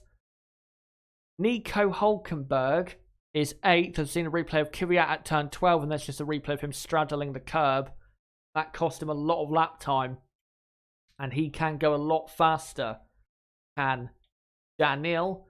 Hulkenberg is 8th, and then it is Lando Norris in 9th place, with Daniel Ricciardo 10th. By the way, Perez, Hulkenberg, Norris, and Ricciardo did their laps on soft tyres. Sainz, Gasly, and Kvyat, who are in the drop zone, did theirs on mediums, and the 2 Alphas did theirs on soft tyres. Surely Sainz will go out on the soft compound to get into the top 10. So Sainz is P11. P12, Antonio Giovinazzi again ahead of Raikkonen. If we can out-qualify Raikkonen here, again, a track he hasn't raced at before, then that is another great performance by Antonio Giovinazzi. Raikkonen is 13th, and then Gasly and Kvyat 14th and 15th. But as I've just said, they have done their times on medium tyres, so they can go quite a bit faster. They're only half a second off Ricciardo, who did his run on soft tyres, and apparently the soft compound tyre is about a second quicker than the medium. So Renault still aren't looking that great if Sainz, Gasly and Kvyat go out on soft tyres, which I think they will. So with 4.5 minutes to go in Q2, in the drop zone, needing to get out, Carlos Sainz, Antonio Giovinazzi, Kimi Raikkonen, Pierre Gasly and Daniel Kvyat. So there you go. That's who needs to get out into the third part of qualifying, and I think if Sainz, Gasly and Kvyat can get their laps together, I think they can all three get into the top 10 and probably push the 2 Renaults out of qualifying, as Hulkenberg is set to come out on track. And yeah, Hulkenberg is half a tenth of a second ahead of Carlos Sainz, but Sainz is on mediums and Hulkenberg on soft tyres. It really does show you, the difference between the McLaren and the Renault in terms of speed. I know Norris is behind Hulkenberg, but Carlos is the front-running McLaren and has been all season. And yep, Carlos Sainz is going to come out on the soft compound tyre. Good to see. And here come the 2 Renaults as well. There you go. Here come the 2 Toro Rossos as well on soft compound tyres, as we have about 3 minutes to go in Q2. So the top 6 won't come out on track, I don't believe, unless they want to try and get a banker in for Q3. But the top 6, I don't think will, and no, they're going to come out on mediums again, but those top 6 will start on medium tyres, no doubt about it.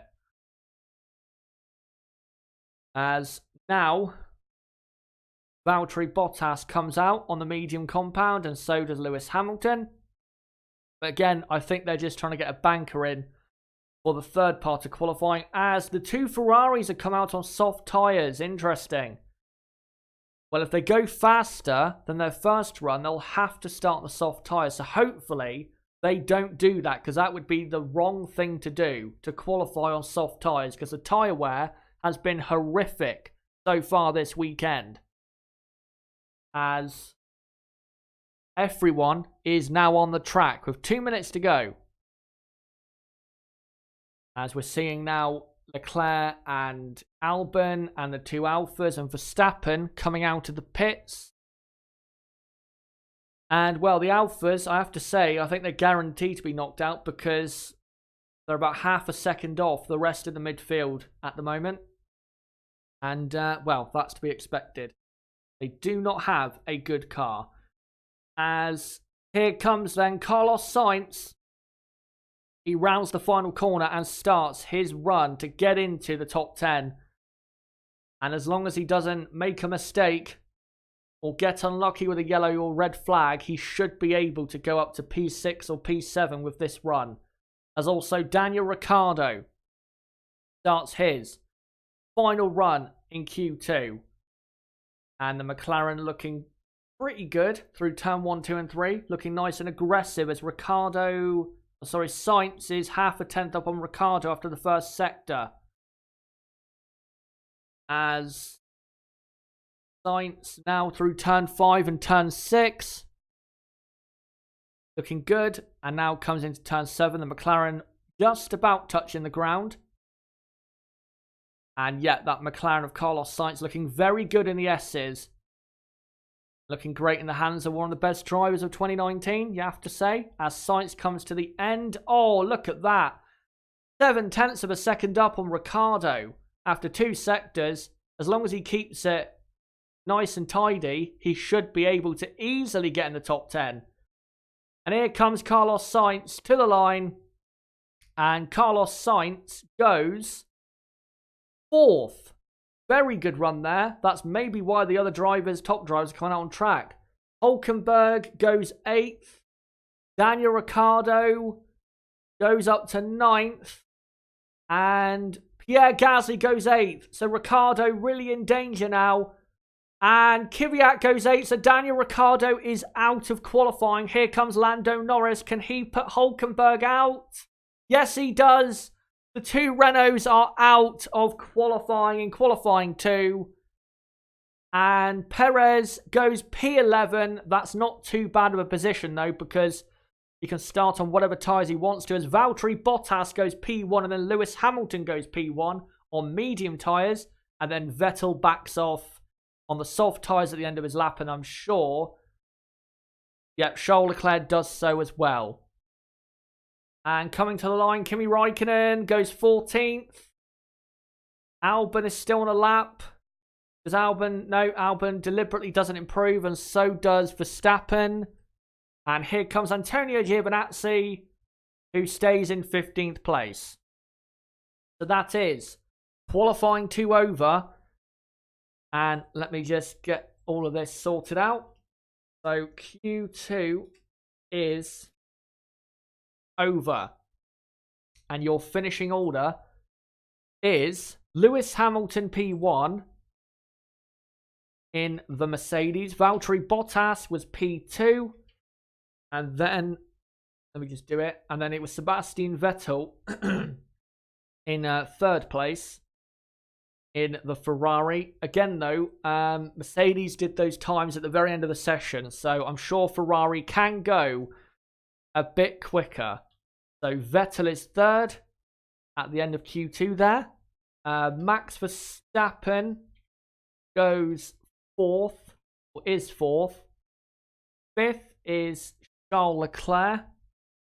By the way, Albon's lucky he got through. He's only a 10th of a second off getting knocked out. So Albon, lucky to get through, to be honest. Leclerc P5, and then in Q3 is Sainz and Norris for McLaren from the midfield. Sainz was 6th. Norris was in 7th place. And then in 8th, Alex Albon. Again, lucky to get through, I think. And then, great job by Toro Rosso to get both drivers into the top 10. Daniel Kvyat, 9th. And Pierre Gasly in 10th. That is critical for their Constructors' World Championship. And you know what? If they can have a good race tomorrow, then they might be able to really strike a big blow against Renault in that Constructors' battle. Perez P11, and then P12 and P13. Nico Hülkenberg and Daniel Ricciardo in yet another disappointing session in 2019. Both cars knocked out in Q2. This time last year, Renault dominated the midfield battle in P7 and P8. This year, they are comfortably half a second off McLaren. That is embarrassing. And that is clear evidence, I think, that Renault have took quite a big step back in 2019. And then also out in P14 and P15, the 2 Alphas of Kimi Räikkönen and Antonio Giovinazzi. So knocked out in Q2, Perez, the home driver, 2 Renaults, Hülkenberg and Ricciardo, Räikkönen and Giovinazzi, the 2 Alphas. And now, soon enough, we wait for qualifying 3 to get underway. By the way, if anyone's having any problems with the stream, just hit the refresh button and it should be all fine. Tonka asking, where is Niblo? I don't know, to be honest, but he will be around tomorrow, no doubt about it. And I'm sure Nightbot will be coming with him. So, yeah, look out for that, the return of Nightbot. Let me now, though, now we're in the break between Q2 and Q3, get everything ready for Q3. And as I said coming into this session, at the very start of the stream, when I sounded like Darth Vader, it's going to be very close for pole between Hamilton, Bottas, Leclerc, Vettel, Verstappen, maybe Albon if he can really hook up a great couple laps in Q3. So we are in for a great final part of qualifying. No doubt about that. Let me get all the text ready for Q3. Q3 has not started yet, by the way, guys. It will in a couple minutes' time. So as soon as the timer comes up on screen, then that is, basically when it started. And yeah, I think we are in for a very close fight because as we've seen, the Mercedes are right there to get pole. Ferrari's still looking strong, but Max Verstappen, the man on your screen right now, can't count him out also. He's been on the front row here the last 2 years and has won the last 2 races in Mexico. So do not count out Max Verstappen in the Red Bull. As Charles Leclerc is getting ready for the fight. Can Charles Leclerc get yet another pole position in 2019? See, I think, though, most likely it'll be Sebastian Vettel on pole if Ferrari do get it, because Vettel has been quite clearly the faster driver so far this weekend, and it would be a surprise if Leclerc was to beat Vettel, to be honest. As Perez waving to the crowd. And as I just said, Perez will be happy with that because he can start. He'll be the first person to start on whatever tyres he wants to, which I think will probably be the medium tyre. He might even go for the hard compound if the tyre wear is that bad. So I think Perez is very happy with that because he knows he's on the best tyre to start the race tomorrow, even though he's P11. And he was only about 4 tenths off the McLaren. So yeah, Perez looking very good for the race tomorrow, and I think he'll be very happy with that. And maybe Renault will as well, but still, compared to last year, that is quite embarrassing. They are clearly a big step behind where they were in 2018. As now the cars are about to come out. Bottas and Hamilton looking as though they're going to come out very soon. And we won't be seeing any medium tyres in Q3. And here is a replay of Ricciardo and Kvyat in that Q1 pit lane incident. And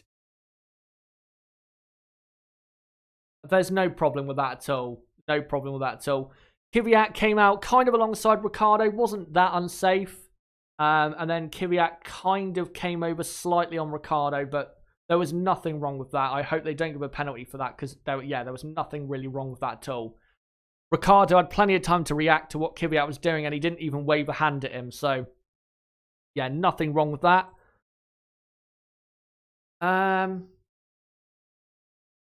Right. Q3 about to get underway. And Q3 is now underway, but I've missed the syncing up point for the timers, so I'll do it in about 45 seconds time. As two McLarens are about to come out on track. And they are looking quite good, McLaren. And if Albon does mess up his running Q3, then you have to say that Carlos Sainz is right there to pick up the pieces. So Albon has got to get it right in qualifying because he might be behind a midfield driver, which would be highly embarrassing, I think, for Albon when he's trying still to get that Red Bull seat for 2020. As the first car on track is Lando Norris, and now here comes Pierre Gasly, I think, or Daniel Kvyat. And I'll sync up the timer right now. There you go, 11 minutes to go in Q3. It's the shootout time of the weekend. Who will get pole position in Mexico? Going to be a 5-way fight, I think, as the midfield cars, Sainz, Norris, Kvyat, Gasly come out on track. And I'd have to say, in 2019, I think McLaren and Toro Rosso have probably been the best performing teams in the midfield. So it really does show at the moment how great those teams have been, this season. As here comes Valtteri Bottas on soft tyres, and surely Lewis Hamilton will be coming out as well. Yes, he does. Here come the Silver Arrows. Can they nick pole position off Ferrari when they're not expecting to? Here comes Charles Leclerc as well on soft tyres. And the 2 Red Bulls and Sebastian Vettel as well. And as I said a few moments ago, you won't be seeing medium tyres in this session, as we now have 10 minutes to go, and the Ferrari fans are getting excited because there is another pole position possibly up for grabs. And we should be, in a moment, seeing the start of the McLaren and Toro Rosso's laps, because they came out quite a long time ago. As Valtteri Bottas is on his outlap and coming through turn 4 and 5. And yet Lando Norris now starts his first timed run of Q3, and so does Daniel Kvyat, and so does Pierre Gasly, and so does Carlos Sainz. You won't see their laps though, because we know that FOM hates midfield drivers and they despise them with a passion. So we won't be seeing them. We'll be seeing on our TV the top teams, as Bottas is about to start his first timed run. Can Valtteri get pole? He hasn't had pole position since Silverstone, I think. So let's see if Valtteri can do it today. Starts his lap, opens the DRS, and now don't complete, but he now continues the run down to turn 1, as Lewis Hamilton is kind of close-ish behind him, and Valtteri looking okay through turn 1, 2 and 3. No big problems. Opens the DRS again, now down to turn 4, and does a 27 flat for the first sector. Hamilton goes a 10th quicker, but I think that's because Lewis Hamilton had a bit of a toe off of Valtteri's car, as Kvyat goes half a second quicker than Norris. And Gasly goes quicker than Norris. And Carlos Sainz, I think, will go faster than Kvyat as well. And yes, he does by a 10th and a half on a 16.7. Sebastian Vettel does a purple first sector. Valtteri does a 55.8 for the middle, and Hamilton slightly slower. Very close between Valtteri Bottas and Lewis Hamilton, as Valtteri Bottas now comes into the final corner and comes round that corner and comes to the line, and Valtteri Bottas does a 15.3. Lewis Hamilton does a 15.2 and goes half a 10th quicker. Here comes Sebastian Vettel, who goes on pole, provisional pole, by a 10th of a second. Here comes Alex Albon, though, who goes 3rd, ahead of Valtteri Bottas. Max Verstappen goes on to provisional pole by a 1/4 of a second. And Charles Leclerc now goes 2nd by a 10th. Max Verstappen has unleashed the speed we knew he had around this track. And with 1 run to go, can he finally close the deal and get pole position? Something he couldn't do in 2018 or 2017. Can he finally do it today? Well, in about 6.5 minutes' time, we'll find out whether he can. So, before we get into that final run, let me just update the running order for the top 10 going into that final run. So, listen to this for a grid, if this is what it turns out to be. Max Verstappen on provisional pole position with 1 run in qualifying to go. Charles Leclerc is 2nd. What a front row that would be. That would be fireworks guaranteed. Vettel is 3rd. Vettel, quite surprising, he's 3rd and a 10th behind Leclerc. Got to produce something better than that for the final run. And then Hamilton is 4th. Albon is in 5th. I think Albon can definitely improve on his run. I think Albon should get onto the 2nd row of the grid, considering where Max is. So Albon is in 5th place. And then in 6th, it is Valtteri Bottas, Mercedes P4 and P6 going into the final run. They've got to produce something very special. They're going to end up on pole. And then Carlos Sainz, as expected, is P7. And Carlos Sainz, 1.5 seconds behind all the top cars. Just shows you how quick Mercedes, Ferrari and Red Bull are. So Sainz is P7. Daniel Kvyat, P8. That, if he gets that, that'll be his best result for a while in qualifying. Probably since Baku, where he put it on the 3rd row of the grid. As Valtteri lost a bit of control through the S's on the replay there. Yeah, Kvyat is in 8th. Gasly is 9th. And then Norris is P10. That is your top 10 with 4.5 minutes to go in qualifying. And 1 run to go in qualifying. And at the moment, it looks as though it's between Verstappen, Leclerc and Vettel for pole. I think Hamilton is slightly too far away to fight. So, yeah, I think it is between those drivers. As Lewis Hamilton back in the pits, not looking that happy with his lap so far. But guys, let me know, who do you think can get pole position now? Do you think Max Verstappen will finally hang on, something he couldn't do in 2017 or 2018? Let me know in the live chat. Don't forget hammer time, but the time to beat is 1:14.910. The lap record is a 1:14.7 from Daniel Ricciardo in 2018, of course, last year when Daniel got pole. They are probably going to break that by about 1/10 of a second.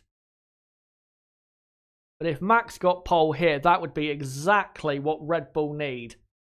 And the McLarens and Toro Rossos, just like they did at the start of Q3, are going to go out before the top teams do. As McLaren are about to send Lando Norris and Carlos Sainz on their way. And let's just see what you guys are saying. Lewis will come out and get pole. The juiciest panda saying Verstappen will get it. We'll see. Again, it's going to be very, very close. Very, very close, I think, between the top 3. I don't think Hamilton can get it.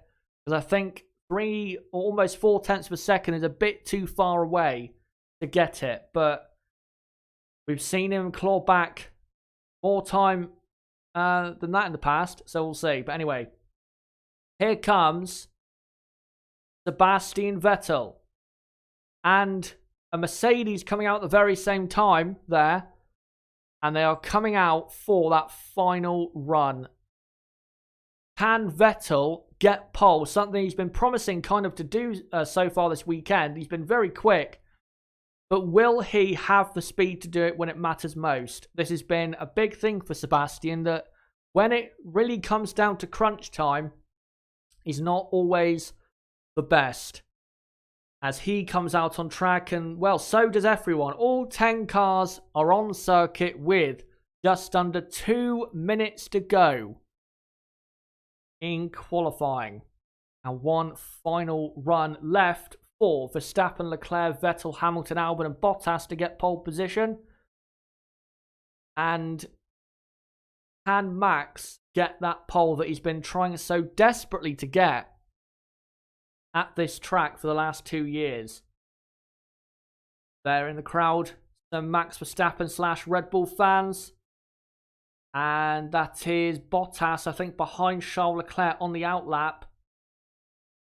As Leclerc is looking to get on with it. There's a Red Bull ahead, I think, of Alex Albon.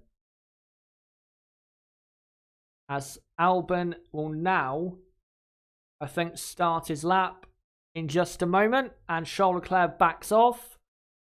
As Albon now starts his run, and now so does Charles Leclerc. Can Charles Leclerc get pole position again in 2019?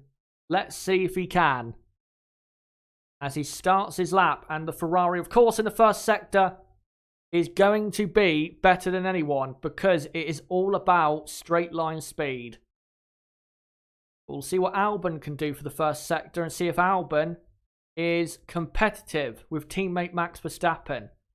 What has Albon done? He is a 10th.5 down on Verstappen so far, but has done a green first sector. Leclerc, 10th.5 up on Max Verstappen. As he now, Leclerc, comes into turn 5 and turn 6. As Albon throws it into turn 7, where he crashed yesterday, as the timer has now gone to 0. These are the last laps, as Albon for the middle sector is half a second down. He's lost a lot of time in the middle sector as Albon. He's not going to end up with a good lap here. Leclerc half a tenth up on Verstappen, and Leclerc's off the track. And Leclerc has bottled his chance at pole position by going off at turn 12. He's going to continue though, but I don't think he can do it. And Albon stays 5th. Charles Leclerc is P2. Charles Leclerc is not on pole position. Big crash. Who is that? That's Valtteri Bottas. Has had an absolutely enormous crash as Lewis Hamilton has gone P4 with yellow flags out. And that's really hampered Vettel's chance to get pole. Hamilton, though, I think would have stayed P4 anyway. As Max Verstappen improves his time by a quarter of a second, but there were yellow flags out. So I think Verstappen might get punished for that because he completed that lap with yellow flags out. But what happened to Valtteri Bottas? That looked like a possible brake failure or a steering failure. Verstappen on pole with a new track record. But I think Verstappen's in trouble there because the yellow flags were clearly waving and he went faster, which you're not supposed to do. So Max is in trouble there, I think. And Valtteri has completely smashed the barrier to bits. But qualifying, guys, is officially over.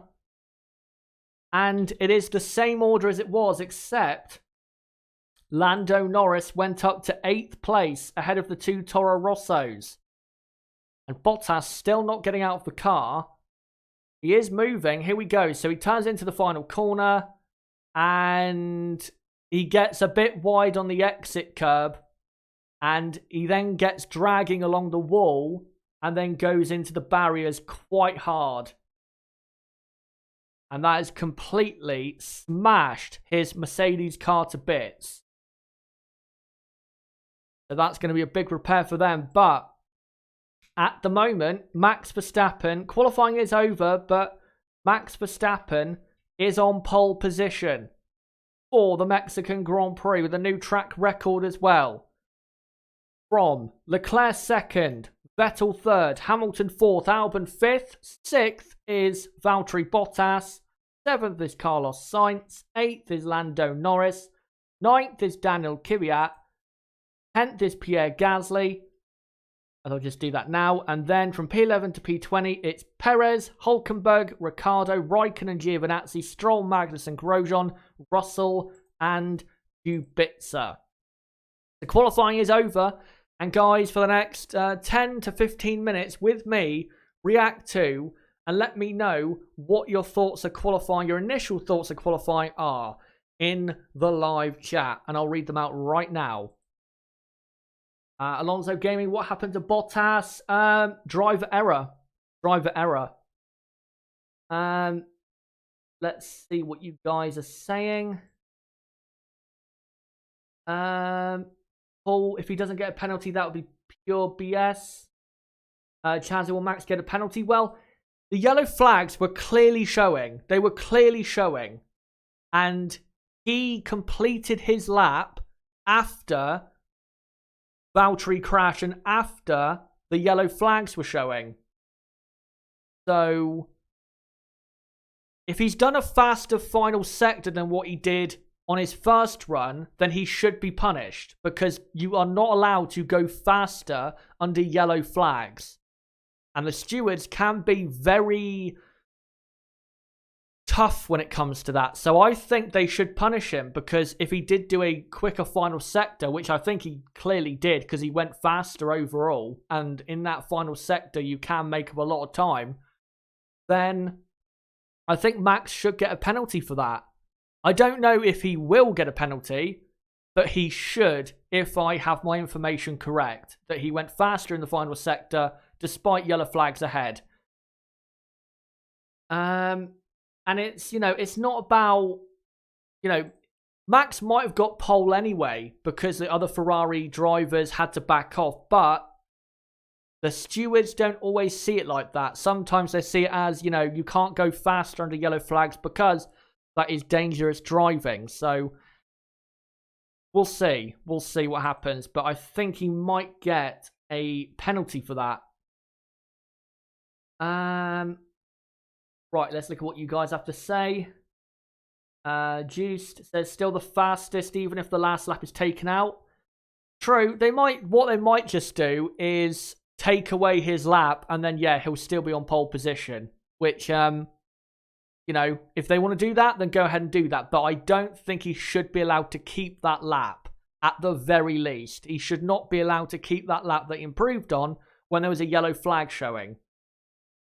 So yeah, I think Lewis Hamilton, he did improve, but I think he came through quick enough that the yellow flags weren't showing yet. And also, he didn't really improve. So I'm not sure about Hamilton. It's very close with him, but Verstappen definitely improved his time after the yellow flags came out. So he probably should get some sort of punishment, whether that's the time being removed or him getting a grid penalty, I don't know, but at least getting the time deleted would be enough, I think, to illustrate that, he went faster under yellow flags when you're not supposed to.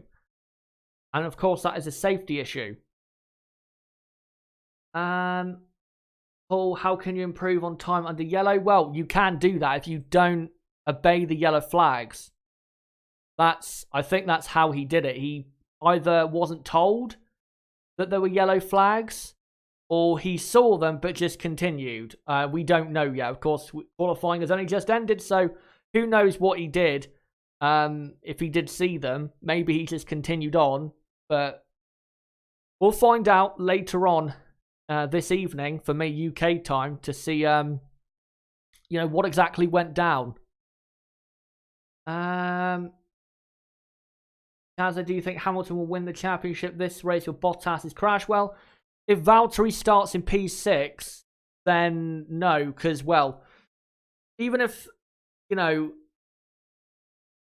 even though the Mercedes car will be faster than the Ferrari in the race, because the race pace of the Mercedes is always better,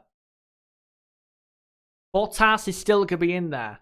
He's still going to be in there, and I'm not sure Lewis will get that 14 points over Bottas that he does need. So it's going to be tight. It's going to be tight. We'll have to see what happens. I think the start will be very crucial to what happens, for the rest of the Grand Prix.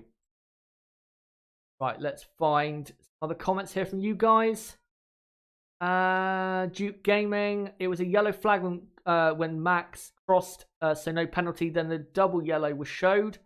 Well, it doesn't matter, if it's a single yellow or double yellow. If there's a yellow flag, you're not allowed to then go faster than you have been. You're not allowed to. That's what a yellow flag is supposed to do, to slow people down because there is a crash that requires not the steward's attention, but the marshal's attention. So it doesn't matter what type of yellow flag it was. If you go faster under a yellow flag, then you've got to receive some kind of punishment for that. So I'll look back at it and see, what exactly happened. But from what I think I've seen there, I think he might get a bit of a punishment for that, but we'll see. Mr. Labman, thanks, Chaz, a great chat, no problem. Gaming, the definitely penalty for Max Verstappen. He got personal best in third sector. Well, there you go. You can't do a personal best in a sector where there's a yellow flag. So yeah, he's got to receive some kind of punishment for that. It would be extremely lenient of the stewards, extremely lenient, for them to not at least delete his final lap time. They might do that in a way to be a bit kind, but at least it would be some kind of punishment. I get a feeling that they're not going to punish him at all, which would be complete rubbish, because the amount of times the stewards in the past have deleted lap times or given drivers penalties for going fast in qualifying under a yellow flag, it would be incredibly inconsistent of the FIA to not give Max some sort of punishment. So hopefully they do. Not that I want to see Max punished, but I want to see the rules enforced in the correct way. And I think the correct way would be some kind of punishment. They take his lap away, possibly. Again, as long as it's some kind of punishment to enforce the rules. Because Max was not going to get knocked off pole position if he did slow down. So maybe because of that, they'll just knock off his fastest lap. But at times, depending, I guess, how the stewards feel, they might give a more severe punishment. We'll have to see. But right, I'll read out a final few comments, I think, and then we will get to the end of the stream. Cameraphobia says the yellow would show up on his dashboard, exactly, and also you can kind of see it from your driver's eye view, that yellow flag waving. See what you guys are saying here. Matthew Hildenbrand. Hello, did Norris slow down correctly or did he not? Grid penalty for both. I think Norris did his lap before, if that's what you're referencing with Bottas's crash. I don't think Norris did his lap after the yellow flag. Is Valtteri okay? Yeah, Valtteri's fine. It was a big crash, but he's fine. The car isn't, though. That will require a lot of repairs during the Mexican night for for him to be able to have a good race car, of course, to race tomorrow. Right, let's find a couple more here. Rachel Grant, how come the red cars and Red Bulls don't get punished like the rest of the grid? Well, I think you could arguably say it's favoritism, but we'll see what happens with Max Verstappen. But if I have my information right, that he improved his final sector after the yellow flags came out, then he should get a penalty of some sort, whether that's a time deletion or a grid penalty, because that rule is clear. If you go faster in that part of the track where there's a yellow flag, you have to receive some kind of punishment. You have to, because it's a safety thing. You can't, if they allow Max Verstappen to keep his time at least, then that is setting a precedent, isn't it? Because you can't go faster under yellow flags. It's a clear rule. But we know the FIA can be very controversial with their decision-making and their consistency, as we saw at Suzuka. James Zoo, F1 backed off apart from Max. Yeah, it did look that way. I think Leclerc, he completed his run just before Bottas. I think, Vettel, Hamilton actually didn't back off, but I don't think the yellow flag came out before he came past Bottas. So I think Hamilton gets away with it but anyway, he didn't improve his position. So yeah, P4 for Hamilton, but Max definitely went quicker, no doubt about that. Right, let me find one final comment, and then we will get to the end of the stream. And it's from Duke Gaming, who says, 5-place penalty at least. If they take away his last lap time, what is the meaning of safety? And Norris crossed the line before the shunt. Bottas was taken to doctors. Yeah, probably the G-force meter is probably, forced Valtteri to go and have a medical checkup. But as you say, there has to be punishment, because you cannot just... forget safety, just let him keep the lap time. You can't do that. You know, Formula One has come a very long way when it comes to safety, and you can't just ditch it because on one day you want to, you know, keep it as it is. You've got to apply the rules consistently, and you've got to enforce rules that allow for safety, and they've got to try and enforce some kind of punishment, in my opinion, if he did complete his lap after the yellow flags, which I think he did. Anyway, though, guys, that is it for the qualifying watch along. Again, sorry about the start of the stream. I had a really deep voice for some reason.